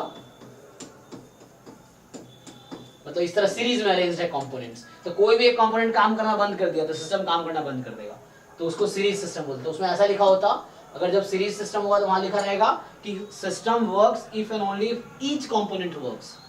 सारे कंपोनेंट वर्क कर रहे हैं, है ना. या system fails if one component fails. जी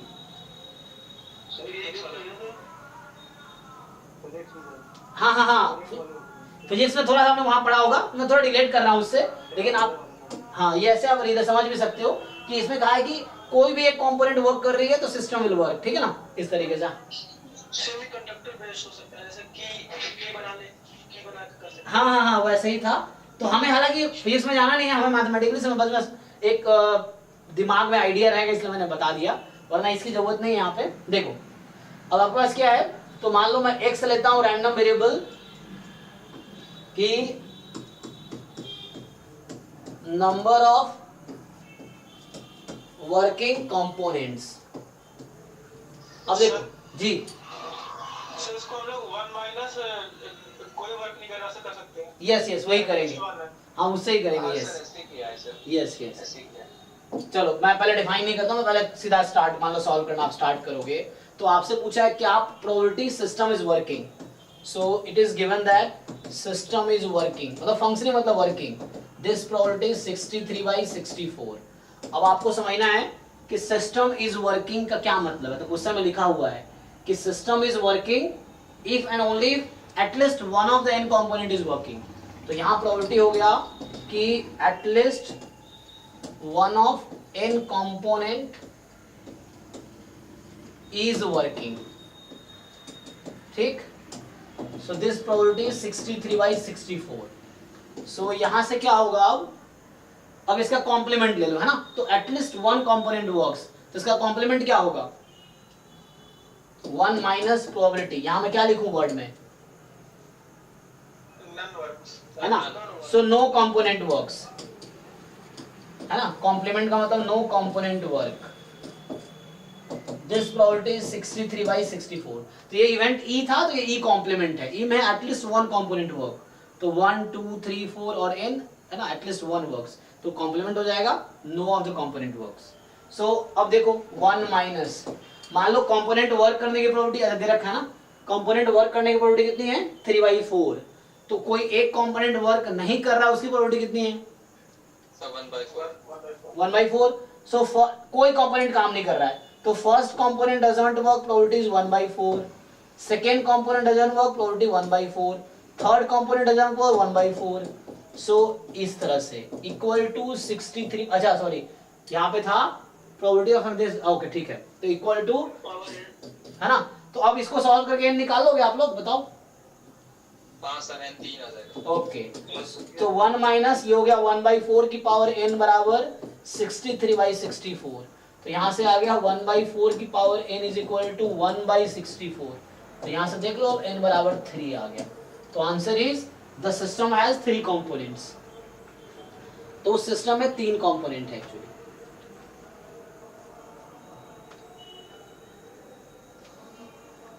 किसी डाउट हो बताओ। इसको मैं रैंडम वेरिएबल से भी कर सकता था, जो स्टार्ट करना चाह रहा था मैं रैंडम वेरिएबल को इग्नोर किया, तो ऐसे हिसाब में वैसे कर दिया, ठीक है। तो ये बिना रैंडम वेरिएबल का यूज किए हमने कर दिया ऐसे सॉल्व, ठीक है ना। So no component work, first doesn't work, second doesn't work, ns doesn't work, तो नो कंपोनेंट वर्क, तो इस तरह से आ गया, ठीक है। तो आगे बढ़ते हैं नेक्स्ट। तो बताइए नेक्स्ट क्वेश्चन। 29 ठीक है, सर 25 सर बोले 1 by 1 ठीक है, चलो 25। तो ये कह रहा है कि there are 2 urns u1 u2, u1 contain 4 white, u2 contain, अच्छा u1 contain 4 white 4 black, अच्छा ठीक है, और हो चुका है। u2 empty है, तो 4 balls are drawn at random from u1 transferred to u2। तो पहले अर्न में से 4 बॉल ड्रॉ किए तुम और वो u2 में ट्रांसफर किए। अब यही तुम्हें समझना, ये पार्टीशंस बनाएगा, यहाँ पे डिफरेंट जो पॉसिबिलिटीज होंगी वो डिफरेंट पार्टीशंस बनाएंगे, मतलब डिफरेंट इवेंट्स बनाएंगे ना। So then a ball is drawn at random from the urn 2।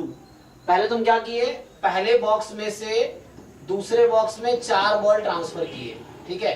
तो पहले बॉक्स में था 4 व्हाइट और 4 ब्लैक, पहले बॉक्स में क्या था 4 व्हाइट और 4 ब्लैक थे, ठीक है। सो 4 व्हाइट 4 ब्लैक थे। अब आपने ट्रांसफर किया उसको दूसरे में, u2 में अभी 0 है लेकिन 4 ट्रांसफर किए, तो जब ट्रांसफर कर दोगे यहाँ 4 बॉल्स हैं आपके पास। अब उस 4 में से यू आर ड्रॉइंग 1 बॉल, आप उसमें से पहले 4 वहां ट्रांसफर किए, तो यहाँ पे ये 4 की क्या क्या पॉसिबिलिटी हो सकती है बताओ। जब ट्रांसफर कर रहे हो तो चारों क्या क्या हो सकते हैं, हो सकता है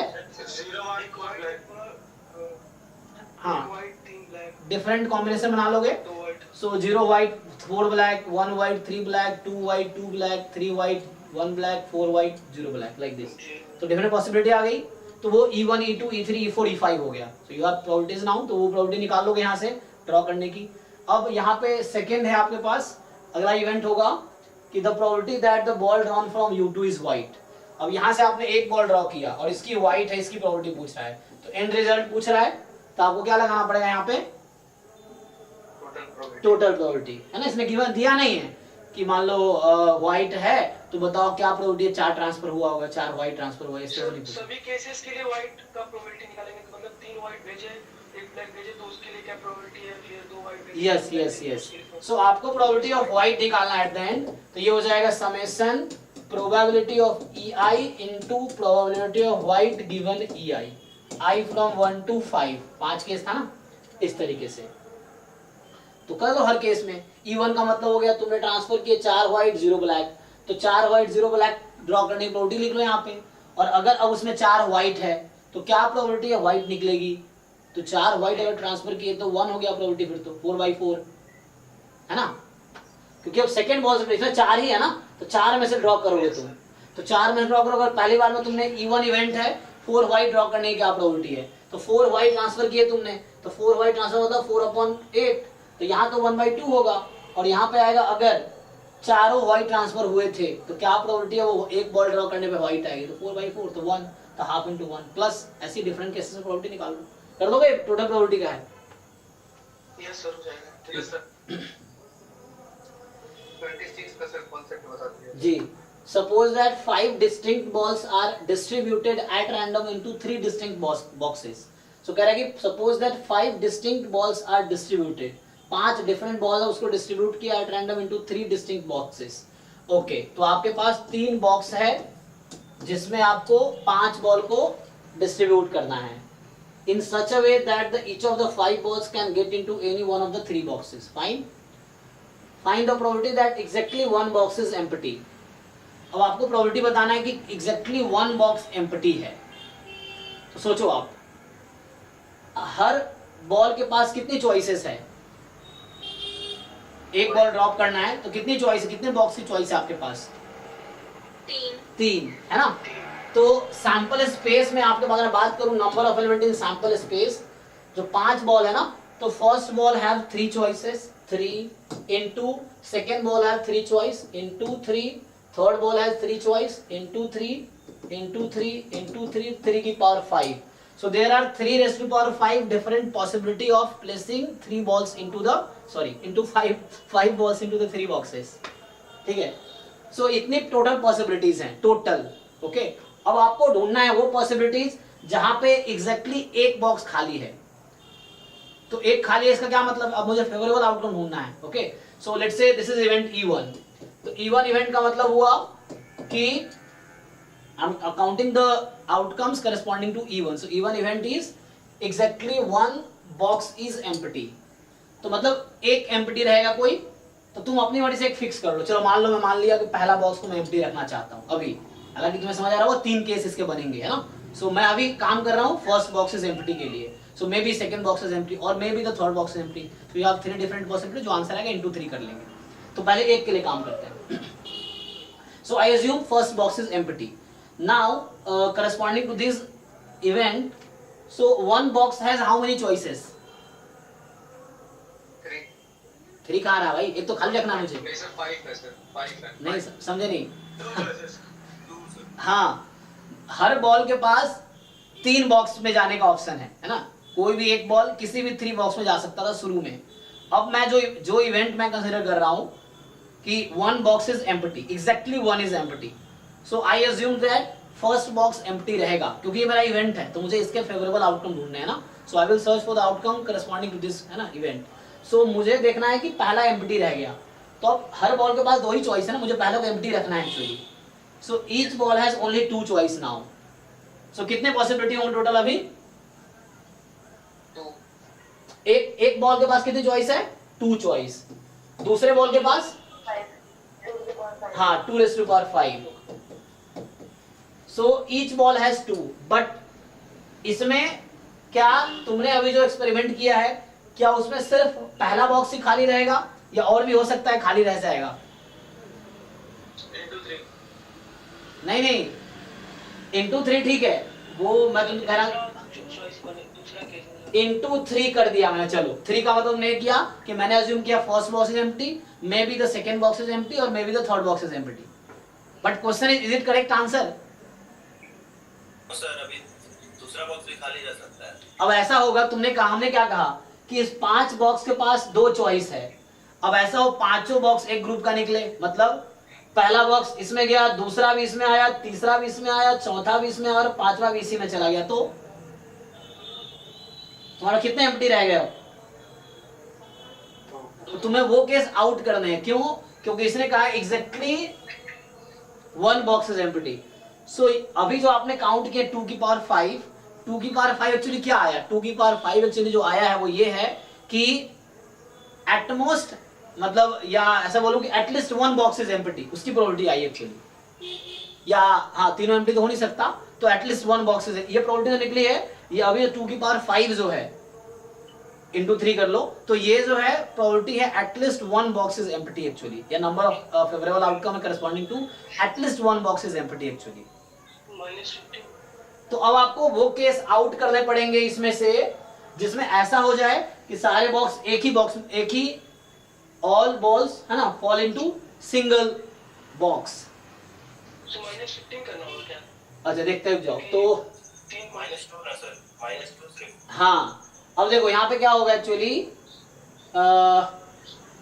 टोटल तुम्हारे पास जो आउटकम है, तो हमने इसको भी खाली रखा हुआ है, ठीक है। तो एक केस में ऐसा हो सकता है कि देखो टोटल केस तुम्हारे पास कितने, अभी मैंने फिक्स कर रखा पहला एम्प्टी है मेरा, ठीक है, बाद में इनटू 3 कर रहा हूं, तो अभी पहला ही एम्प्टी है। तो तुम्हारे पास टोटल 2 की पावर 5 केसेस, 2 की पावर 5 पॉसिबल आउटकम्स आए, है ना, जब आपने पहले बॉक्स को एम्प्टी रखा हुआ है। सो इसमें 2 आउटकम्स ऐसे हैं, 2 की पावर 5 मतलब कितना, 32 आउटकम्स टोटल है। इस 32 आउटकम्स में से 2 आउटकम्स ऐसे हैं, ऐसा हुआ होगा all 5 ball are into second box और all 5 ball are into third box, है ना। एक केस ये है कि पांचों सेकंड बॉक्स में चला गया होगा, दूसरा केस है पांचों सेकंड बॉक्स में चला गया होगा। तो इन 2 केस को आपको आउट करना है, तो -2, यस।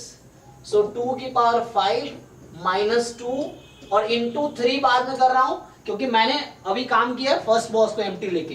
तो सेकंड केस में भी second box is empty, same outcome आएगा 2 की पावर 5 -2, और may be third box is empty, तो सेम आंसर आएगा। 3 टाइम ऐड करेंगे मतलब 3 टाइम्स मल्टीप्लाई कर लो।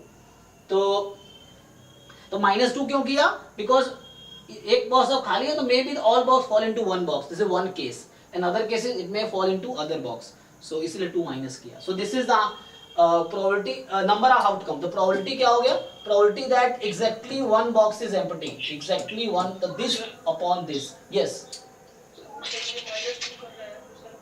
कोई एक बॉक्स में पूरा बॉल चला जाएगा तो उसमें दो बच जाएंगे, तो उसमें भी तो 3 सिचुएशन बन जाएंगे कि सर पहले वाले में पूरा 5 चला जाए, यस। देखो जो आप ढूंढ रहे हो यहाँ आ गया ना, 2 into 3 कितना 6 हो गया, तो जो आप कह रहे हो तो वो बाहर 6 है ना, तो वही तो बाहर 3 किया उसमें, वो भी तो आ गया।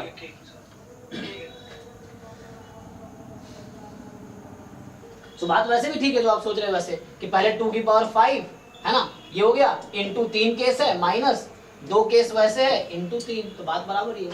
तो अब ऐसे सोचो या वैसे सोचो।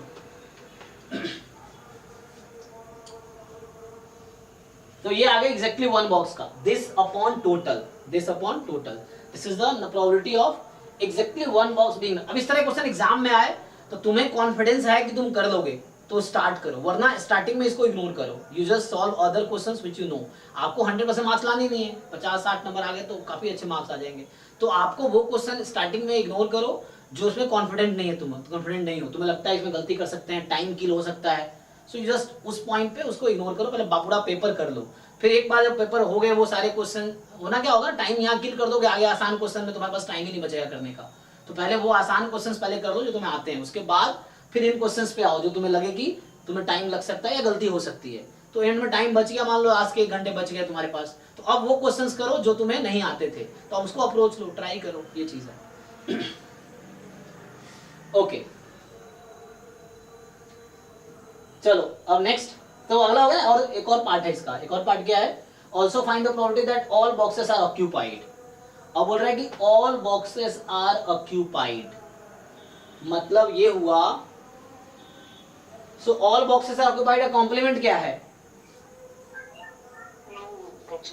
तो वो बताया था मैंने कि देखो each box has how many choices, 3 ना, तो एक खाली होगा या 2 खाली, सर एक खाली हो या 2 खाली हो या तीनों खाली तो नहीं हो सकता ना, ऐसा केस तो नहीं आएगा, क्योंकि है ना बॉक्स, बॉल को बॉक्स में आना ही है, so you can not throw it out of the box actually.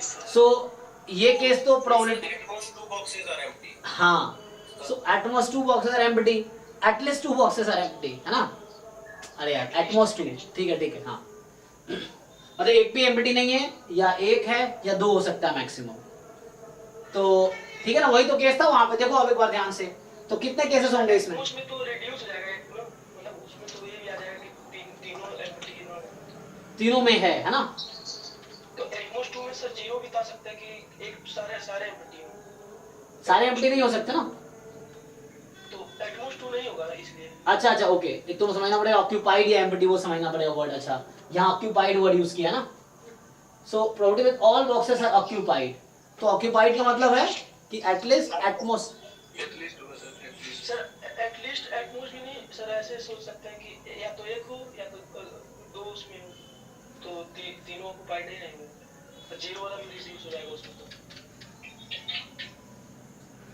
ठीक है, तो पहले ये बताओ एग्जैक्टली वन एम्प्टी का हमने निकाल लिया प्रोबेबिलिटी, ठीक है, ये निकाला ना, अभी निकाला एग्जैक्टली वन एम्प्टी है, उसकी प्रोबेबिलिटी आई ना। तो टोटल में से ये हटा दो, एग्जैक्टली टू एम्प्टी की क्या प्रोबेबिलिटी है?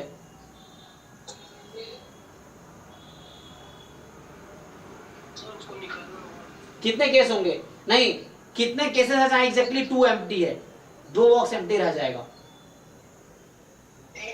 तीन ही हो गए। यस, मान लो पहला दूसरा खाली है तो एक ही चांस है कि all 5 ball add into the third box, ये पॉसिबिलिटी है। और अगर 2 3 खाली रह गया तो all are into the first box, 1 3 खाली रह गया तो all are into the second box. So means you have 3 cases in which exactly 2 boxes are empty. तो देखो आंसर हो गया। अभी आपने देखा कि एग्जैक्टली 1 इज एम्प्टी, ये प्रोबेबिलिटी आ गई ना। 2 की पावर 5 माइनस 2 इंटू 3, इसमें क्या था? एग्जैक्टली एक बॉक्स एम्प्टी था, मतलब बाकी दो फील्ड थे। अच्छा, एग्जैक्ट अभी नंबर आया है। हाँ, ये नंबर आउटकम है। वैसे ही number of outcome when 2 boxes are empty, 3, ये ना। सो अभी जो आपके पास अपॉन प्रोबेबिलिटी लिख लो 3 की पावर 5, तो ये किसकी प्रोबेबिलिटी आई?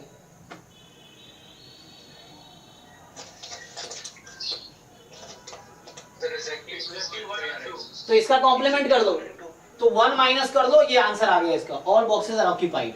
तो ऑल बॉक्सेस ऑक्यूपाइड का मतलब क्या हुआ? नो बॉक्सेस एम्प्टी, यही ना, 0 is empty.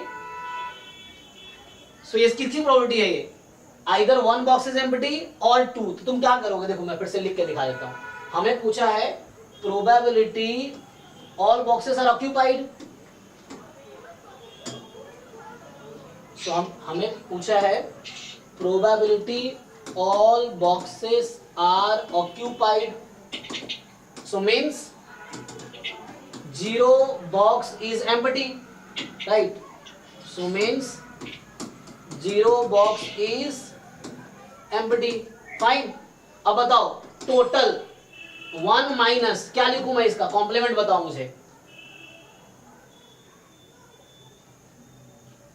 Complement of this statement. No box empty लिखेंगे तो सर उसमें सर ऑल ऑक्यूपाइड की तो बात हो रहा है ना। हाँ, तो वही तो कह रहा हूं, इसका मतलब ये हुआ। अब इसकी प्रोबेबिलिटी मैं कॉम्प्लीमेंट करके लिख रहा हूं, इसका मतलब ये हुआ। अब 1 माइनस कर रहा हूं तो इसका complement. 2 box occupied, so at least 1 box is empty, ये मतलब होगा ना। Yes sir. इसका कॉम्प्लीमेंट 0 बॉक्स इज एम्प्टी का कॉम्प्लीमेंट एटलीस्ट 1 इज एम्प्टी। अब 1 माइनस एटलीस्ट 1 एम्प्टी का मतलब एग्जैक्टली 1 एम्प्टी है ना, इसको मैं साथ में लिख देता हूं, plus exactly 2 empty plus exactly 3 empty. ठीक, ये मैं लिख दिया। अब तुम्हें इसकी प्रोबेबिलिटी डिसाइड करनी है। सो अब तुम्हें डिसाइड करनी है इसकी प्रोबेबिलिटी। सो ठीक है ना। सो यहां पे आ गया तुम्हारे पास। अब बताओ 1 minus exactly 1 box is empty, तो अभी मैंने प्रोबेबिलिटी निकाली थी इसकी 2 की पावर 5 माइनस 2 इंटू 3 अपॉन 3 की पावर 5। दिस इज ये अभी हमने कैलकुलेट किया था। पहला पार्ट यही था कि exactly 1 box is empty, exactly 2 box empty, 2 खाली है। कितने केसेस बनेंगे उसमें? 3 केस थे कि all boxes are either into box 1 और इन बॉक्स 2 और इन बॉक्स 3, किसी एक में ही सारे होंगे। तो 3 केस हो गए अपॉन 3 की power 5। What is the probability that exactly 3 boxes are empty? 0 probability. 0 cases are there where exactly 3 boxes. हो गया आंसर। तो ये आंसर हो गया तुम्हारा, सिंपलीफाई कर लो।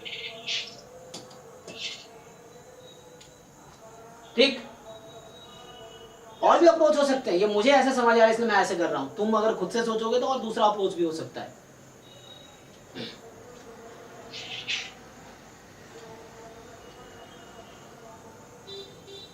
चलो आगे बढ़ते हैं।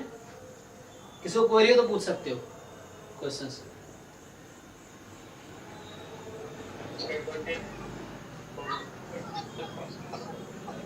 कौन सा? 28 ठीक है। 8 कह रहा है कि सर 27 का हिंट्स दे दीजिएगा, थोड़ा समझा दीजिए। ओके, तो ये आपको कह रहा है कि सपोज ए बी इवेंट है,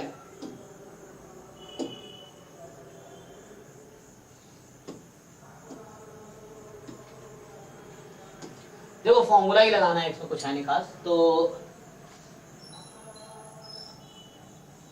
यहाँ पे क्या है, तुम्हें जो गिवन है बस उसको सिंप्लीफाई करना है। देखो तुम्हें क्या क्या गिवन है, तुम्हें गिवन है ए की प्रोबेबिलिटी, तुम्हें गिवन है ए की प्रोबेबिलिटी जो है 0.5, देखना क्या क्या गिवन है पहले। बी की प्रोबेबिलिटी गिवन है 0.4 और तुम्हें गिवन है A intersection B complement. Formula क्या होता है इसका, P A minus P A intersection B, ये दे रखा है 0.2।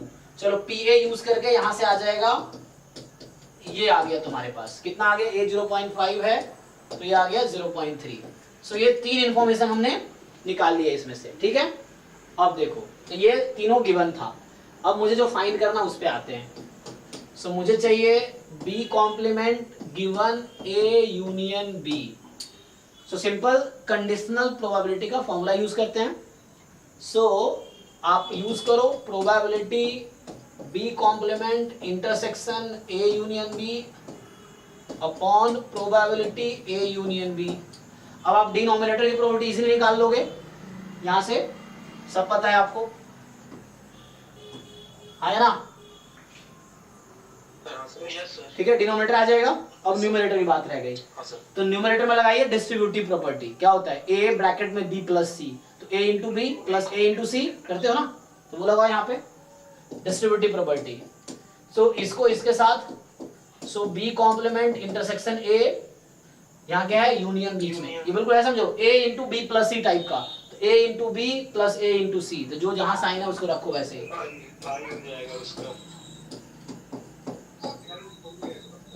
अब ये तो तुम निकाल लोगे तो अपना ये फाइंड करना। एक मिनट में कहाँ गलती कर दिया, इंटरसेक्शन ना, हाँ ठीक है, हाँ दे इसका इसके साथ फिर इसका उसके साथ, इसका इसके साथ फिर इसका उसके साथ, ठीक है। अब ये हो गया फाई यूनियन समथिंग, है ना, समथिंग। तो ए इंटरसेक्शन बी कॉम्प्लीमेंट ये वहां दे ही रखा है 0.2, ठीक है,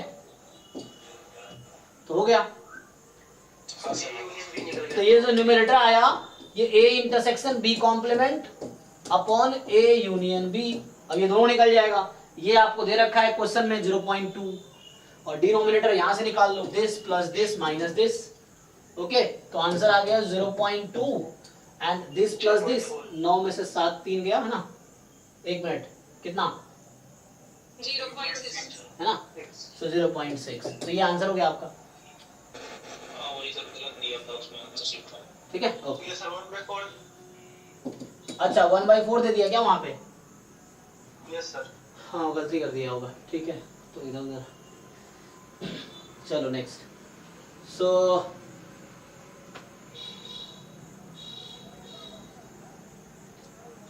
हाँ वो हमारे साथ कुछ लोग हैं जो असाइनमेंट बनाते हैं, तो उन्होंने बनाया आंसर, कोई बात नहीं, ठीक है। तो आगे 28, तो ये कह रहा है कि 28 पूछना है नहीं, तो ये कह रहा है there are 2 boxes each containing 2 component. अब कहते तुम्हारा 2 बॉक्स है और दोनों में 2-2 कंपोनेंट है, each component is defective with probability 1/4, वैसे ही क्वेश्चन एक पहले भी था हालांकि। सो कह रहा है किसी एक कंपोनेंट की प्रोबेबिलिटी 1/4 डिफेक्टिव होने की है, तो गुड होने की 3/4 प्रोबेबिलिटी है। अब independent of all other components, probability that exactly one box contains exactly one defective component, मतलब देखो 2 कंपोनेंट्स हैं और 2 बॉक्सेस हैं, हर बॉक्स में 2 कंपोनेंट, पहले बॉक्स में 2 कंपोनेंट, दूसरे बॉक्स में 2 कंपोनेंट। अब आपसे कह रहा है क्या प्रोबेबिलिटी है कि exactly 1 box contain exactly 1 defective component. तो पहले देखो पहले बॉक्स में निकालो एग्जैक्टली 1 डिफेक्टिव कंपोनेंट होने की क्या प्रोबेबिलिटी है, ठीक है। किसी एक बॉक्स में एग्जैक्टली 1 डिफेक्टिव, मैं यहाँ रैंडम वेरिएबल से भी कर सकता हूँ, लेकिन अभी इसको बिना रैंडम वेरिएबल से करूंगा, ये बाइनोमियल का क्वेश्चन है हालांकि, तो मैं बिना बाइनोमियल यूज किए मैं सॉल्व करता हूँ इसको, बाइनोमियल से भी हो जाएगा। दो बार बाइनोमियल लगाना पड़ेगा यहाँ पे, एक बार कंपोनेंट पे और एक बार बॉक्स पे, क्योंकि टू कंपोनेंट्स भी हैं, तो एक बार प्रोबेबिलिटी निकालनी पड़ेगी कि एग्जैक्टली वन डिफेक्टिव कंपोनेंट की प्रोबेबिलिटी, तो उससे आ जाएगा। सो x number of defective component है, और दूसरी बार दूसरा नंबर होगा नंबर ऑफ बॉक्सेस, 2 बॉक्स है तो एग्जैक्टली 1 बॉक्स इज डिफेक्टिव। तो 2 बार बाइनोमियल लगाओगे तो उससे भी हो जाएगा। बिना बाइनोमियल के भी ट्राई कर सकते हैं, तो बाइनोमियल ना लगा के ऐसे ही लॉजिकली हम कर सकते हैं।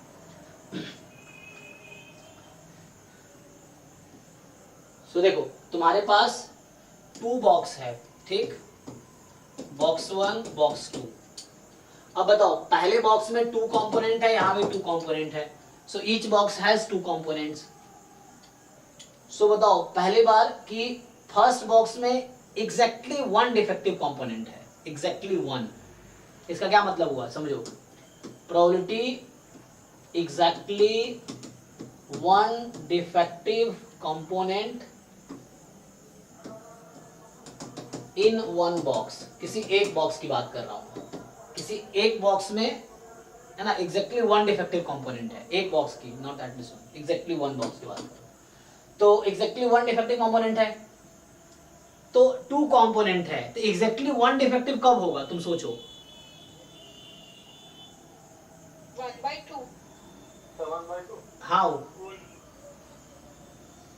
कैसे? एक कंपोनेंट डिफेक्टिव होने की प्रोबेबिलिटी 1/4 है, दूसरे की भी डिफेक्टिव होने की प्रोबेबिलिटी 1/4, मतलब 2 डिफेक्टिव है। अब 2 डिफेक्टिव है, 1/4 into 3/4। हाँ अब यहाँ देखो ऐसा है कि देयर आर 2 कंपोनेंट्स, उसी भी तो होएगा ना। हाँ मैं बता रहा हूँ, ये तो बस 2C1 से कर लो या बिना उससे भी हो जाएगा। देखो यहाँ पे कंपोनेंट का भी ऑर्डर है, मतलब फर्स्ट सेकेंड ऐसा समझो। तो या थोड़ा लेबलिंग अलग कर दूं, तो लेबलिंग मान लो कंपोनेंट को मैं C1 C2 लिख देता हूँ, बॉक्स को B1 B2, है ना, इस तरीके से। हो सकता है। देखो तो ऐसा होगा एग्जैक्टली 1 डिफेक्टिव का मतलब है कि पहला डिफेक्टिव है, इसकी प्रोबेबिलिटी 1/4, एंड दूसरा डिफेक्टिव नहीं है, क्योंकि एग्जैक्टली 1 डिफेक्टिव रखना है, तो एक डिफेक्टिव है तो एक दूसरा नहीं है, तो इनटू 3/4। तो ये हुआ एक केस, और first is defective and second is non defective, कैसे लिख रहा हूं मैं, जैसे भी समझ लो, ठीक है ना, इस तरह से। First is non defective, second is defective, first is defective, second is non defective, 2 case हैं, यही 2C1 हो रहा है ना, देयर आर 2 केसेस, तो यही तुम 2C1 लगा सकते थे। तो यहां से कितना आ गया, ये आ गया 6/16। सो ये प्रोबेबिलिटी आया कि इन 1 box exactly 1 component is defective. अभी आया प्रोबेबिलिटी कि इन 1 box exactly 1 component is defective. Okay, अब आओ तुम यहां पे, अब नेक्स्ट पूछा है exactly 1 box contains exactly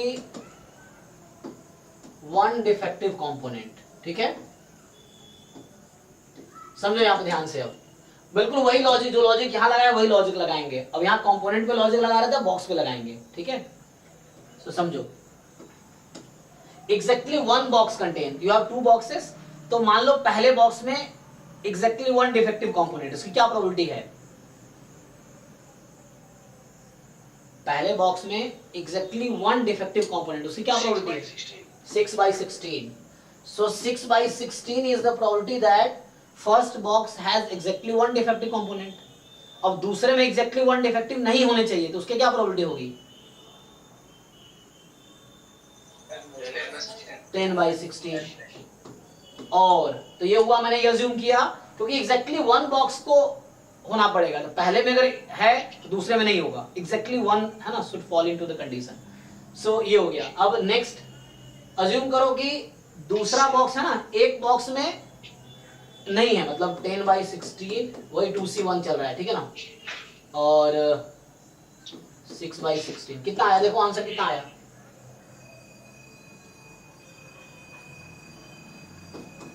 120/256। Simplify कर लो, 15/32। 15/32। ओके, चेक करो ये आंसर सही है क्या। हाँ सर यही है। तो यहाँ लॉजिक ये है। अच्छा आपको थोड़ा सा मैं इसको एक और तरीका बताता हूँ। जैसे मान लो 2 इवेंट्स हैं, है ना, यहाँ पे मैंने ये लॉजिक यूज किया है, ENF है। जब आपसे पूछा जाता है कि एग्जैक्टली वन इवेंट अकर, तो आप क्या करते हो, वही मैंने किया एक्चुअली। मुझे बताओ इसका मतलब, exactly one event occur, two events are there E and F, I say exactly one event occur, so what is the meaning mathematically? E intersection F complement plus F intersection E complement. Yes, तो मैंने यही किया actually. आप देखोगे ध्यान से तो दो दो टर्म इसमें इसीलिए आए हैं, E into F complement, F into E complement, यहाँ भी ऐसे ही हुआ है, E into F complement, F into E complement. So ये लॉजिक लगाया मैंने यहाँ पे, ठीक है। So there are two events, मतलब टू कंपोनेंट्स, तो यही फॉर्मूला कंपोनेंट पे एक बार लगा दिया, यही फॉर्मूला एक बार बॉक्स पे लगा दिया, there are two boxes, so exactly one component empty, तो चूंकि इंडिपेंडेंट है तो इसलिए अलग अलग कर दिया उसको, अगर इंडिपेंडेंट है तो अलग अलग कर दिया, ठीक। सो इंडिपेंडेंट है तो हमने अलग अलग लिख दिया इसको, सो ऐसा किया मैंने। So first component is defective, second is non defective, और first is non defective, second is defective, like this, वैसे करके, ठीक है ना। वैसे बॉक्स पे कि first box contain exactly one defective and second box does not contain exactly one defective. यहाँ पे हो गया कि first box does not contain exactly one defective, second box contain defective, like इस तरह से, है ना। सर आप रैंडम वेरिएबल किस पे करने वाले थे? जी, तो रैंडम वेरिएबल बाइनोमियल लग जाएगा, सो बाइनोमियल लग जाएगा तो वो थोड़ा इजी पड़ेगा, तो ज़्यादा दिमाग में लगाना पड़ेगा, ये है। अगर यही क्वेश्चन आप रैंडम वेरिएबल से करेंगे तो देखो, सो अगर ये रैंडम वेरिएबल से मैं अगर क्वेश्चन सॉल्व करूं, जी सर वो जो दोनों कंपोनेंट को अलग अलग माना जा रहा है क्या? हाँ, अलग अलग केसेस में इंडिपेंडेंट है ना, all components are independent, all boxes are independent, तो सर यस सर तब सही। ठीक है ना, कंपोनेंट लिखा है, components are independent, boxes are independent होंगे। सर तभी तो कंपोनेंट को बोलेंगे ना, अगर सब बराबर होते तो सर नहीं बनते ना, अगर सभी कंपोनेंट को सेम माना जाता तो नहीं, वो अलग अलग है, हाँ।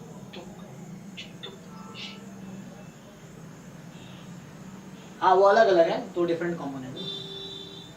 बाइनोमियल से लगाओगे, देखो बाइनोमियल से अगर सॉल्व करोगे तुम, तो इसमें क्या होगा कि first you take random variable x as number of defective components, जिनको आइडिया है ठीक है, तो बाद में मैं यूनिवेरिएट डिस्ट्रीब्यूशन जब स्टार्ट करूंगा तो वहां डिटेल में बाइनोमियल करेंगे हम लोग, तो अभी आइडिया है क्योंकि 11 12 में भी था बाइनोमियल डिस्ट्रीब्यूशन, तो उतना तो आइडिया होना ही चाहिए।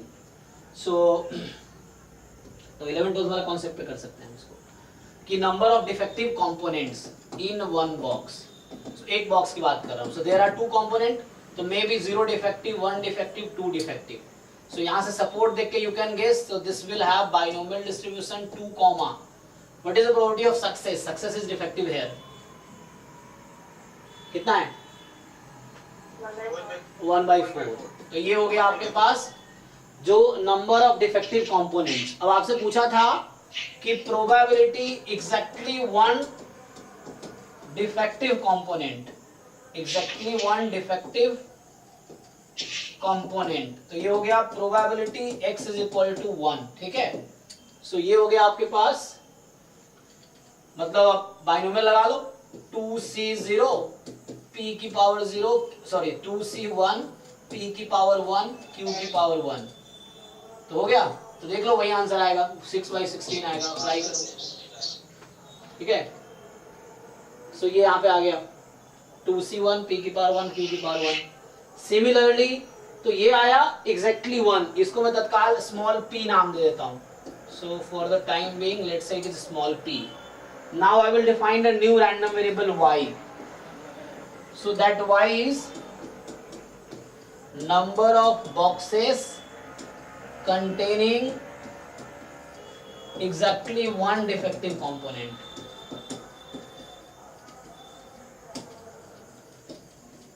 ठीक?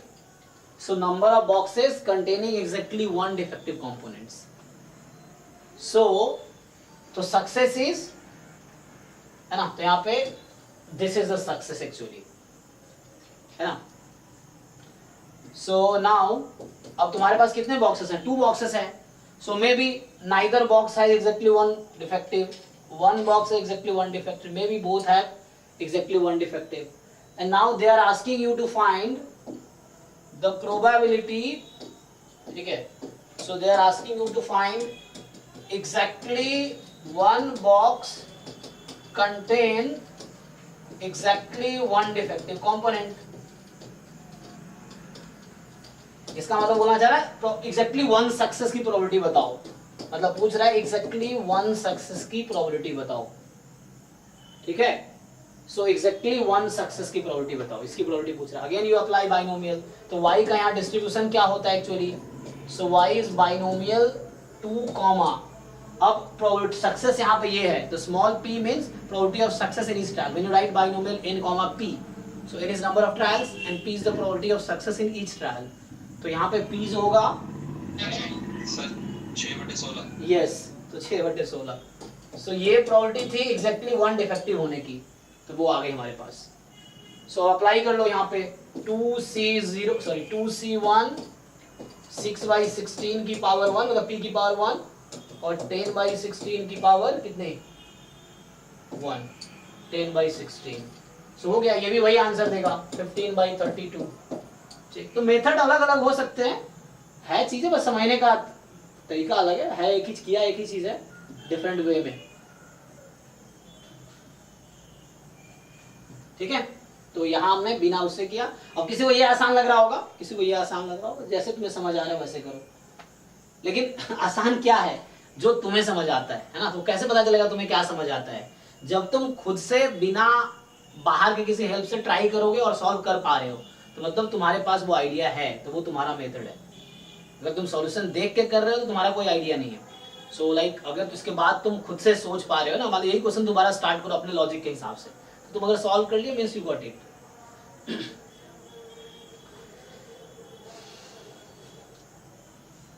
ओके, तो ऐसा हालांकि अच्छा क्वेश्चन है ये। सर इस टाइप क्वेश्चन सर किस बुक में मिलेंगे?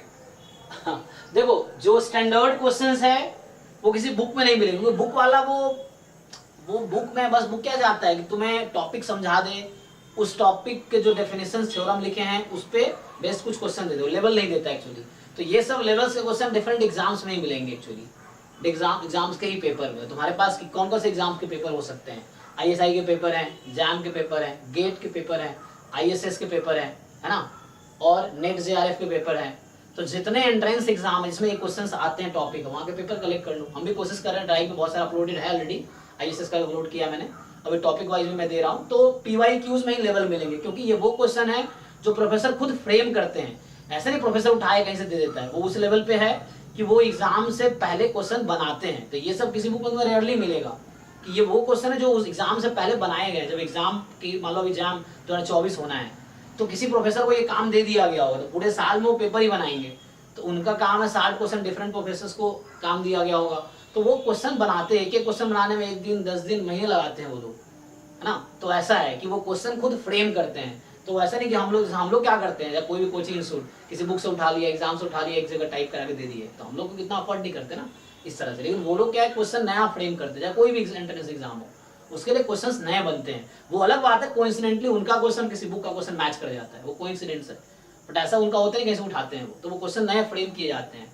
तो काफी कॉन्सेप्ट दिमाग लगा के पेपर बनाते हैं। इसलिए एंट्रेंस पेपर का एक लेवल होता है, किसी भी एंट्रेंस पेपर का, वो बुक से थोड़ा ऊपर लेवल ही होता है जनरली, तुम देखोगे तो। सो बुक्स है प्रैक्टिस के लिए, कॉन्सेप्ट समझने के लिए, PYQs करना जरूरी है ताकि एक अच्छा लेवल के क्वेश्चन मिले। फिर भी कुछ डिफिकल्ट लेवल क्वेश्चन तुम देखो, कैसेला बर्गर के एक साइज में अच्छे अच्छे क्वेश्चन हैं। कैसेला बर्गर बुक जो है उसमें भी पूरा जैम का सिलेबस कवर किया उसने, है ना। पहले 4-5 चैप्टर प्रोबेबिलिटी ही है, उसके एक साइज में 60-70 क्वेश्चन हर एक साइज में है, वो भी ट्राई कर सकते हो, जो कैसेला बर्गर की बुक है ये वाली। सो you can try this also. और इसका सॉल्यूशन भी मार्केट में अवेलेबल है, मतलब गूगल पे इस बुक का भी PDF है और इसके सॉल्यूशन का भी PDF है गूगल पे, है ना। तो गूगल पे जब टाइप कर लो स्टैटिस्टिकल इन्फ्रेंस बाय कैसेला बर्गर, तो बुक भी है, उसका सॉल्यूशन भी है।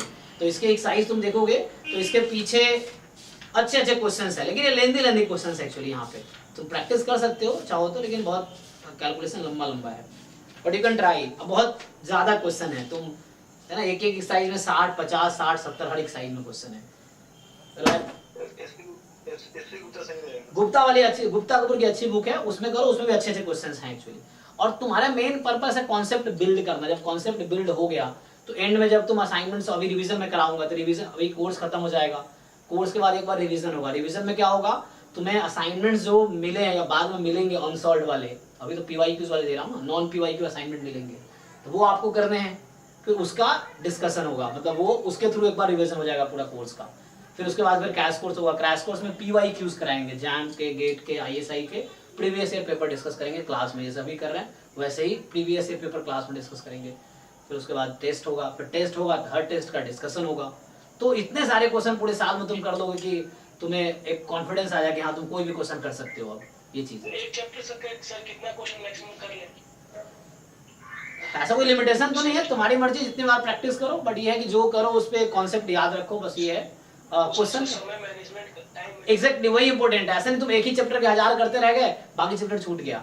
तो पहले हर टॉपिक कवर कर दे, जैसे मैंने ये दे दिया, तो अगर ये पूरे क्वेश्चन, जिन लोगों ने 50-60 क्वेश्चन इसमें है, 50-60 कर लिया, तुम्हारा एक बार बेसिक प्रोबेबिलिटी का पूरा कॉन्सेप्ट रिवाइज हो जाएगा।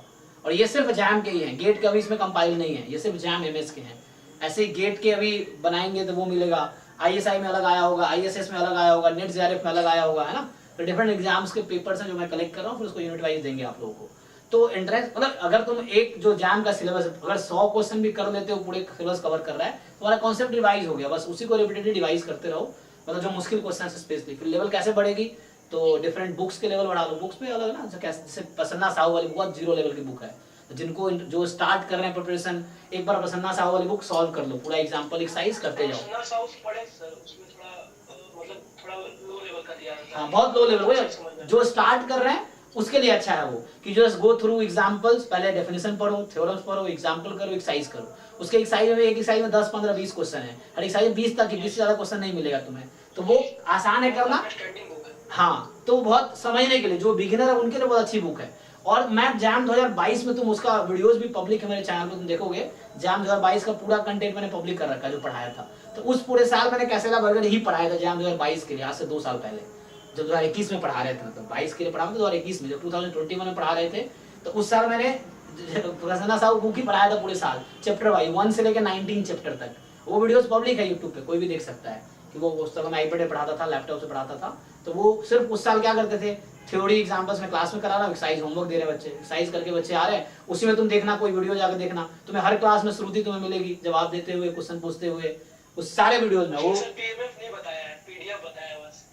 हाँ, पीएमएफ के बारे में नहीं बताया, बस पीडीएफ बताया। एक्चुअली वो नोटेशन कॉमन रखा हुआ है PDF PMF का, उन्होंने PMF अलग से नहीं। बहुत अंडरस्टैंडिंग नोटेशन से बहुत अच्छे समझ में आता है। हाँ, बहुत उलझाता नहीं, गुप्ता कपूर बहुत उलझा देता है। यस, हाँ वही, उसमें बेसिक समझने के लिए एक बेसिक लेवल आ जाएगा।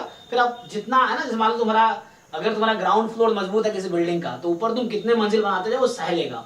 अगर तुम्हारा बेसिक्स ही नहीं ठीक है, तो फिर जो एडवांस लेवल के प्रॉब्लम्स है वहां तुम अटक जाओगे, नहीं कर पाओगे। तो बेसिक्स के लिए वो बुक ठीक है। जो लोग बिगिनर्स हैं वो एक बार just go through definition, theorems, example, exercise, Prasanna Sahu book, और एक एक एक्सरसाइज के क्वेश्चन सॉल्व करो। डाउट है क्लास में पूछो, कोई दिक्कत नहीं है। तुम एक्सरसाइज तो मतलब क्लास में कुछ भी पूछ सकते हो, चाहे किसी भी एग्जाम के, किसी भी बुक के क्वेश्चन हो, किसी भी एग्जाम के क्वेश्चन हो, है ना, कहीं का भी क्वेश्चन हो, ट्राई कर सकते हैं। जरूरी नहीं मुझे आता होगा, लेकिन ट्राई करेंगे, नहीं आएगा तो सीख के बताएंगे, ऐसा है। फिर भी ट्राई करो, मतलब मेन है तुम प्रॉब्लम प्रैक्टिस फोकस ज्यादा करो। इंटरेस्ट निकालना है तो प्रॉब्लम पे फोकस करो, क्वेश्चन सॉल्विंग स्किल डेवलप करो, क्योंकि एग्जाम में क्वेश्चन ही सॉल्व करने हैं। और क्वेश्चन सॉल्विंग स्किल तुम्हारी अच्छी तब होगी जब कॉन्सेप्ट तुम्हारे अच्छे होंगे। क्योंकि क्वेश्चन सॉल्व कैसे कर पाओगे, डेफिनेशन ही नहीं पता है, थ्योरम से नहीं पता है, रिजल्ट से नहीं पता है, तो लगाओगे कैसे फिर? तो तब तुम जब कोई क्वेश्चन फंस रहे हो तो पूछो खुद से कि इस क्वेश्चन में ऐसा क्या है कि जो तुम्हें नहीं आ रहा है, तो उसका आंसर तुम्हें मिलेगा कि तुम्हें क्या ही है, गिवन और फाइंड करने के बीच का गैप ही तो कवर करना है। तो उसी बीच में थ्योरम और डेफिनेशंस और रिजल्ट्स हैं जो तुम्हें नहीं पता होगा, इसलिए क्वेश्चन सॉल्व नहीं हो रहा है। तो वो कैसे पता चलेगा? जब तुम क्वेश्चन करोगे, नहीं हो रहा है तो ढूंढो, खुद से पूछो या मुझसे पूछो, या मैं जब बता रहा हूँ तुम्हें समझ आ रहा हो, अच्छा तुम यहाँ गलत कर रहे थे, तो वो फिर तुम्हें दूर करनी है। तो प्रॉब्लम सॉल्विंग स्किल डेवलप करनी है एंट्रेंस निकालने के लिए, ठीक है। ओके, तो 29 जी, ये कह रहा है कि 2000 cashew nuts are mix thoroughly in flour. तो फ्लोर मतलब आटा के साथ, तो आटा के साथ 2000 कैश्यू नट्स मतलब क्या, काजू ना, तो हाँ, तो 2000 काजू के पीसेस हैं, उसको तुमने मिक्स कर दिया फ्लोर के साथ, आटे के साथ। अब the entire mixture is divided into 1000 equal parts. अब क्या किया, पहले मिक्स कर दिया तुमने, अब उस मिक्सचर को 1000 इक्वल पार्ट में तुमने डिवाइड कर दिया। अब यहाँ बच्चा गलत इंटरप्रिटेशन ये ले सकता है, उसको लगेगा कि हर पार्ट में 2 कैश्यू नट्स है, ऐसा लग रहा होगा तुम्हें, जरूरी थोड़ी है। समझ रहे हो ना?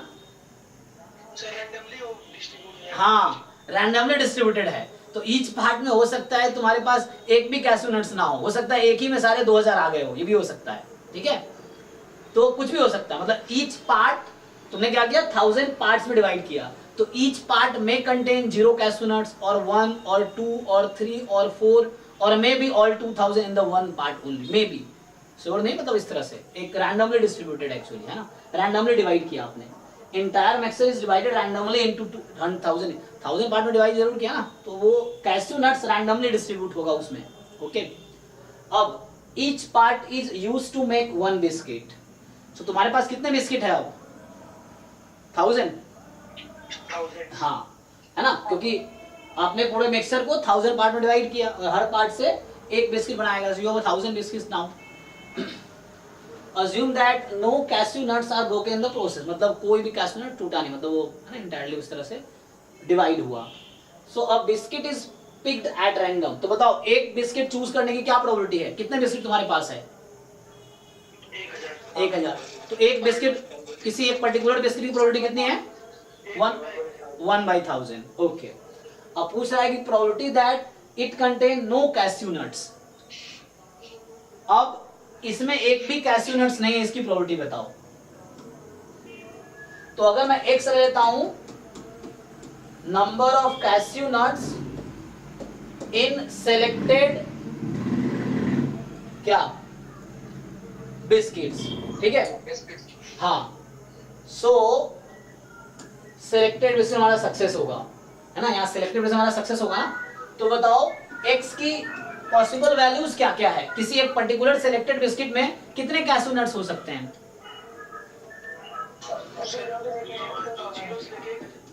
2000 तक कैश्यू नट्स 2000 थे ना। 2000 तक। सो हो सकता है कि क्योंकि हमने 1000 पार्ट रैंडमली में डिवाइड किया है, तो एक बिस्किट हो सकता है कि 0 कैश्यू नट्स भी हो, या 1 हो, या 2 हो, या 2000 के 2000 एक ही में आ गए हो, इस तरह से, क्योंकि रैंडमली डिवाइड किया। अब आप देखो सपोर्ट इसका, तो बाइनोमियल का सपोर्ट आप लोग आइडिया होगा। और सक्सेस की प्रोबेबिलिटी कितनी है? एक बिस्किट सेलेक्ट करने की कितनी प्रोबेबिलिटी है? सो यहां से एक्चुअली x की जो डिस्ट्रीब्यूशन है ये बाइनोमियल 2000, 1/1000 आएगा एक्चुअली।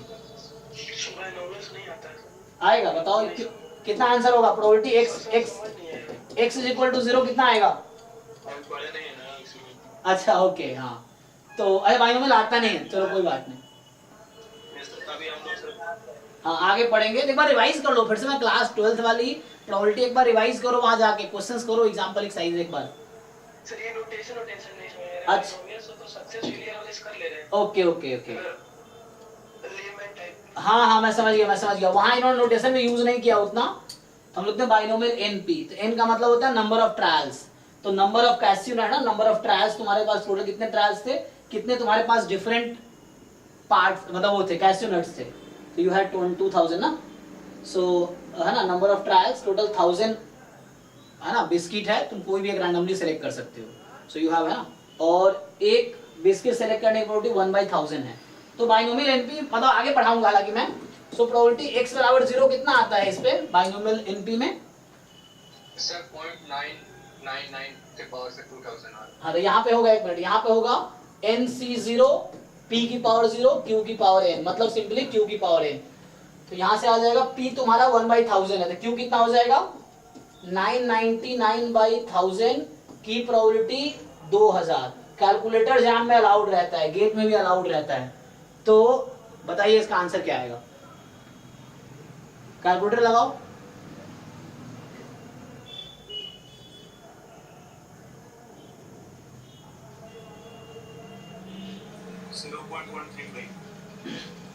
$0.135।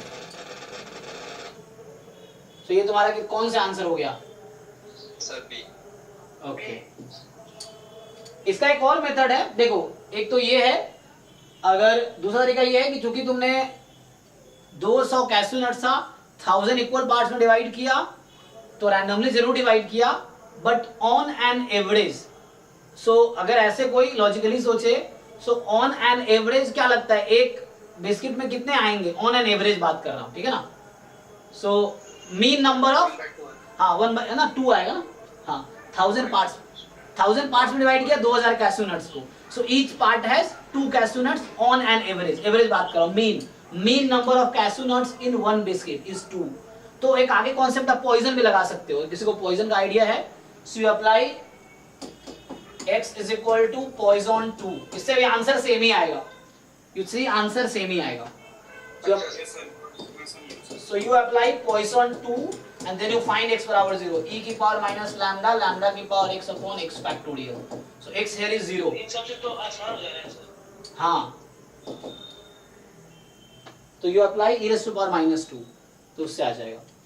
सर लैम्डा 2 कैसे आया?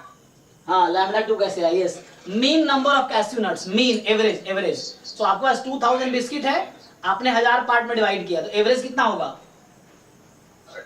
2, है ना, 2000 बिस्किट को 1000 पार्ट में divide, on an average there are 2 biscuits in each, 2 cashew nuts in each biscuit, तो एवरेज 2 है, एवरेज होता है। पॉइजन में क्या होता है? लैम्डा मीन होता है ना, तो ये है, ठीक है।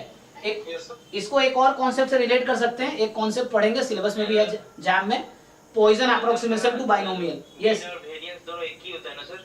यस यस, वो हम आगे पढ़ेंगे डिस्ट्रीब्यूशंस में। एक और कॉन्सेप्ट है पॉइजन अप्रोक्सीमेशन टू बाइनोमियल, तो उससे भी रिलेट कर सकते हैं इस क्वेश्चन को। बट इस तरह क्वेश्चन क्या है कि इसलिए रेंज दिया इसने कि थोड़ा बहुत वैरी भी करेगा, इसलिए एग्जैक्ट प्रोबेबिलिटी नहीं पूछा तुमसे, वो रेंज दिया है ताकि, है ना, क्योंकि अलग अलग मेथड से कोई सोच सकता है। आंसर रफली सेम ही आएगा, तुम e की पावर माइनस 2 निकालो, यही आएगा, चेक करो कैलकुलेटर से। सर वही आ रहा है। हाँ, सर वही आ रहा है सर। तो e की पावर 135 ऐसा है। सो इस तरह से ऐसे क्वेश्चंस पूछते हैं जहां पे आंसर वैसे ही हो, ठीक है। तो ये बाइनोमियल है, फिर से पूछना आगे, बाइनोमियल डिस्ट्रीब्यूशन जब पढ़ लेंगे तो फिर से डिस्कस कर सकते हैं हम लोग, ये बाइनोमियल का क्वेश्चन है। और देखो फिर से ऐसे क्वेश्चन देखने डरने की जरूरत नहीं है, एग्जाम में हो रहा है करो, नहीं हो रहा है छोड़ दो, ठीक है ना, क्योंकि 100 मार्क्स, कुछ क्वेश्चन डिफिकल्ट आते हैं हर एग्जाम में, तो ऐसा नहीं कि आपको लग रहा है कुछ क्वेश्चन नहीं हुआ, होता क्या एग्जाम से बच्चा जब निकलता है तो उसको याद रहता है वो क्वेश्चन जो नहीं हुए, है ना। इस बार ऐसे ही हुआ था, जब बच्चा आया सर एकदम बहुत डिफिकल्ट पेपर था, कुछ नहीं है, कुछ नहीं हुआ। मैंने कहा यही कि सबका तो यही हाल था ना, ऐसा तुम्हारे से थोड़ी हाल है, क्योंकि सबके लिए डिफिकल्ट है और सब तुम्हारे लेवल के ही लोग हैं, तो ऐसा तो है नहीं कि सबका। तो फिर वही हुआ कि कट ऑफ बिल्कुल नीचे आ गया। 2022 के जैम में 60 मार्क्स पे 3rd रैंक था श्रुति का, 2023 में 59 मार्क्स पे 1st रैंक है, ठीक है ना। तो इस तरीके से, और इवन 55 मार्क्स पे 2nd रैंक है। अमित कुमार गुप्ता सर मेरे वो सीनियर थे। हाँ, 7th 7th रैंक, हाँ, अमित और बीथल भी था ना, 51 मार्क्स। बीथल का 30 नहीं 51 नहीं होगा, ओ 51, यस, हाँ ठीक है, 51 नहीं, हाँ। सर 51 सर से भैया बात किए थे, बताया थे। तो वो भी अमित था और बीथल भी था, बीथल का 13 रैंक था। आदित्य पाल सर थे, 26, हाँ उसका 26 रैंक था आदित्य का। अमित मौर्य 72 मार्क्स, हाँ 72 रैंक, हाँ मतलब हमारे तो बहुत, इस बार बहुत सारे बच्चे थे, 300-350 बच्चे थे पूरे साल में, तो रिजल्ट तो हमारे यहाँ ऑलमोस्ट है ना, सारे सीरियस बच्चे हमारे यहाँ आ गए थे। इस बार में देखो 100-150 अभी हो ही गए, वो आगे जाके 100+ हो गया ना, अभी देखना एंड तक 200-300 यहाँ भी हो जाएगा, एंड तक अभी आते रहते हैं। सो ठीक है, कोई तुम मेहनत करो, यहाँ कंपटीशन है, जो जितना अच्छा कॉन्सेप्ट बिल्ड करेगा, जितना अच्छा प्रॉब्लम सॉल्व, उसके इतने अच्छे रैंक आएंगे वो, क्योंकि कंपटीशन है, तो जो जितना अच्छा परफॉर्म करेगा एग्जाम उसमें अच्छे रैंक। तुम ज्यादा मेहनत कर रहे हो, अच्छा मेहनत कर रहे हो, अच्छी तरह सीख रहे हो, अच्छी तरह प्रॉब्लम कर रहे हो, तुम्हारा ही अच्छा रैंक आएगा, सिंपल सा लॉजिक है, क्योंकि बाहर से किसी का कुछ नहीं होना है। सो चलिए नेक्स्ट, ये तो वैसे ही है, ये जो सिस्टम वाला क्वेश्चन है ना वैसे ही है जैसे पिछला क्वेश्चन किए थे, बिल्कुल वैसे ही है। हाँ हाँ, ये जो वो कर रहा है ना at least 1 component work, same question है ये भी, एटलीस्ट 1 कंपोनेंट वर्क वाला ये भी है, बिल्कुल सेम ही है। वहां बस इक्वल टू प्रोबेबिलिटी था 63/64, यहाँ एटलीस्ट दे दिया, तो भी आंसर वैसे ही आ जाएगा। जैसे ग्रेटर देन 2 पॉइंट ऐसा कुछ आ रहा है। हाँ, तो वहां पे आपको देख लेना है कि लिस्ट वैल्यू क्या है, वो सिलेक्ट करना है, वो मिनिमम पूछ रहा होगा ना, मिनिमम वैल्यू ऑफ n, तो आपको मिनिमम सिलेक्ट कर लेना है जो पॉसिबल होगा, है ना। यस सर, थ्री आ रहा था सर। हाँ यस। इस तरीके से। नेक्स्ट, तो कौन सा डाउट है? अरे टाइम भी हो गया, चलो तो आज मान लो 30 तक किया हमने, कोई बात नहीं, एक क्लास और देते हैं, कोई दिक्कत नहीं है, जल्दी नहीं है, टाइम हमारे पास बहुत है, तो एक क्लास और देते हैं इसको, लेकिन एक एक क्वेश्चन करो और रिपीटेडली कर दो तो और अच्छा है। जैसे कुछ क्वेश्चन जो डिफिकल्ट लगे उसको स्टार लगा दो तुम, अब अगली बार स्टार वाला ही सिर्फ सॉल्व करो, जो आसान था उसको स्किप कर सकते हो, ये है। कि नेक्स्ट टाइम जब उसको रिवाइज करो तुम वो क्वेश्चन सॉल्व करो जो तुम्हें मुश्किल लगे थे, फर्स्ट टाइम में डिफिकल्ट लगे थे, वो सॉल्व करो। इस तरह से पूरा कर दो तो भी कोई नुकसान नहीं है, रिपीट है ना, उससे कॉन्सेप्ट रिवाइज रहेंगे। और मैं पूरे साल में आपको 4-5 बार पीवाई को तो मैं ही करा दूंगा। अभी एक बार अभी चला रहे हैं, फिर रिवीजन में एक बार होगा, क्रैश कोर्स में होगा, फिर एंड में टेस्ट में भी कई बार पीवाई क्यू दूंगा, फुल लेंथ टेस्ट होंगे, तो 25-30 तो टेस्ट होंगे कम से कम, तो उसमें पीवाई क्यूज भी होंगे फुल लेंथ वाले, और नॉन पीवाई क्यू भी बहुत सारे होंगे। तो ऐसा होगा टेस्ट करने वाले किसकी कितनी प्रिपरेशन है, तो वहाँ भी उस तरह रिवीजन हो जाएगा, फिर डिस्कशन तो करेंगे ही। तो सिर्फ पूरे साल 4-5 बार तो मैं ही करा दूंगा, 4-5 बार तुम कर दो, 10 बार सॉल्व कर लिए, तो एक भी क्वेश्चन छूटना नहीं चाहिए तुम्हारा पीवाई क्यू वाला जो तुम्हें नहीं आता हो, इस तरह से, ठीक है। चलो ठीक है, फिर नेक्स्ट क्लास में मिलते हैं। तो परसों भी अभी इसी का आगे कंटिन्यू करेंगे, बस सॉल्व कर दो 31 से लेके आगे तक, या अगर पीछे भी कोई डाउट रहा तो पूछ सकते हो, कोई प्रॉब्लम नहीं है। सो उसके बाद हम आगे कंटिन्यू करेंगे। चलो ठीक है, गुड नाइट, थैंक यू।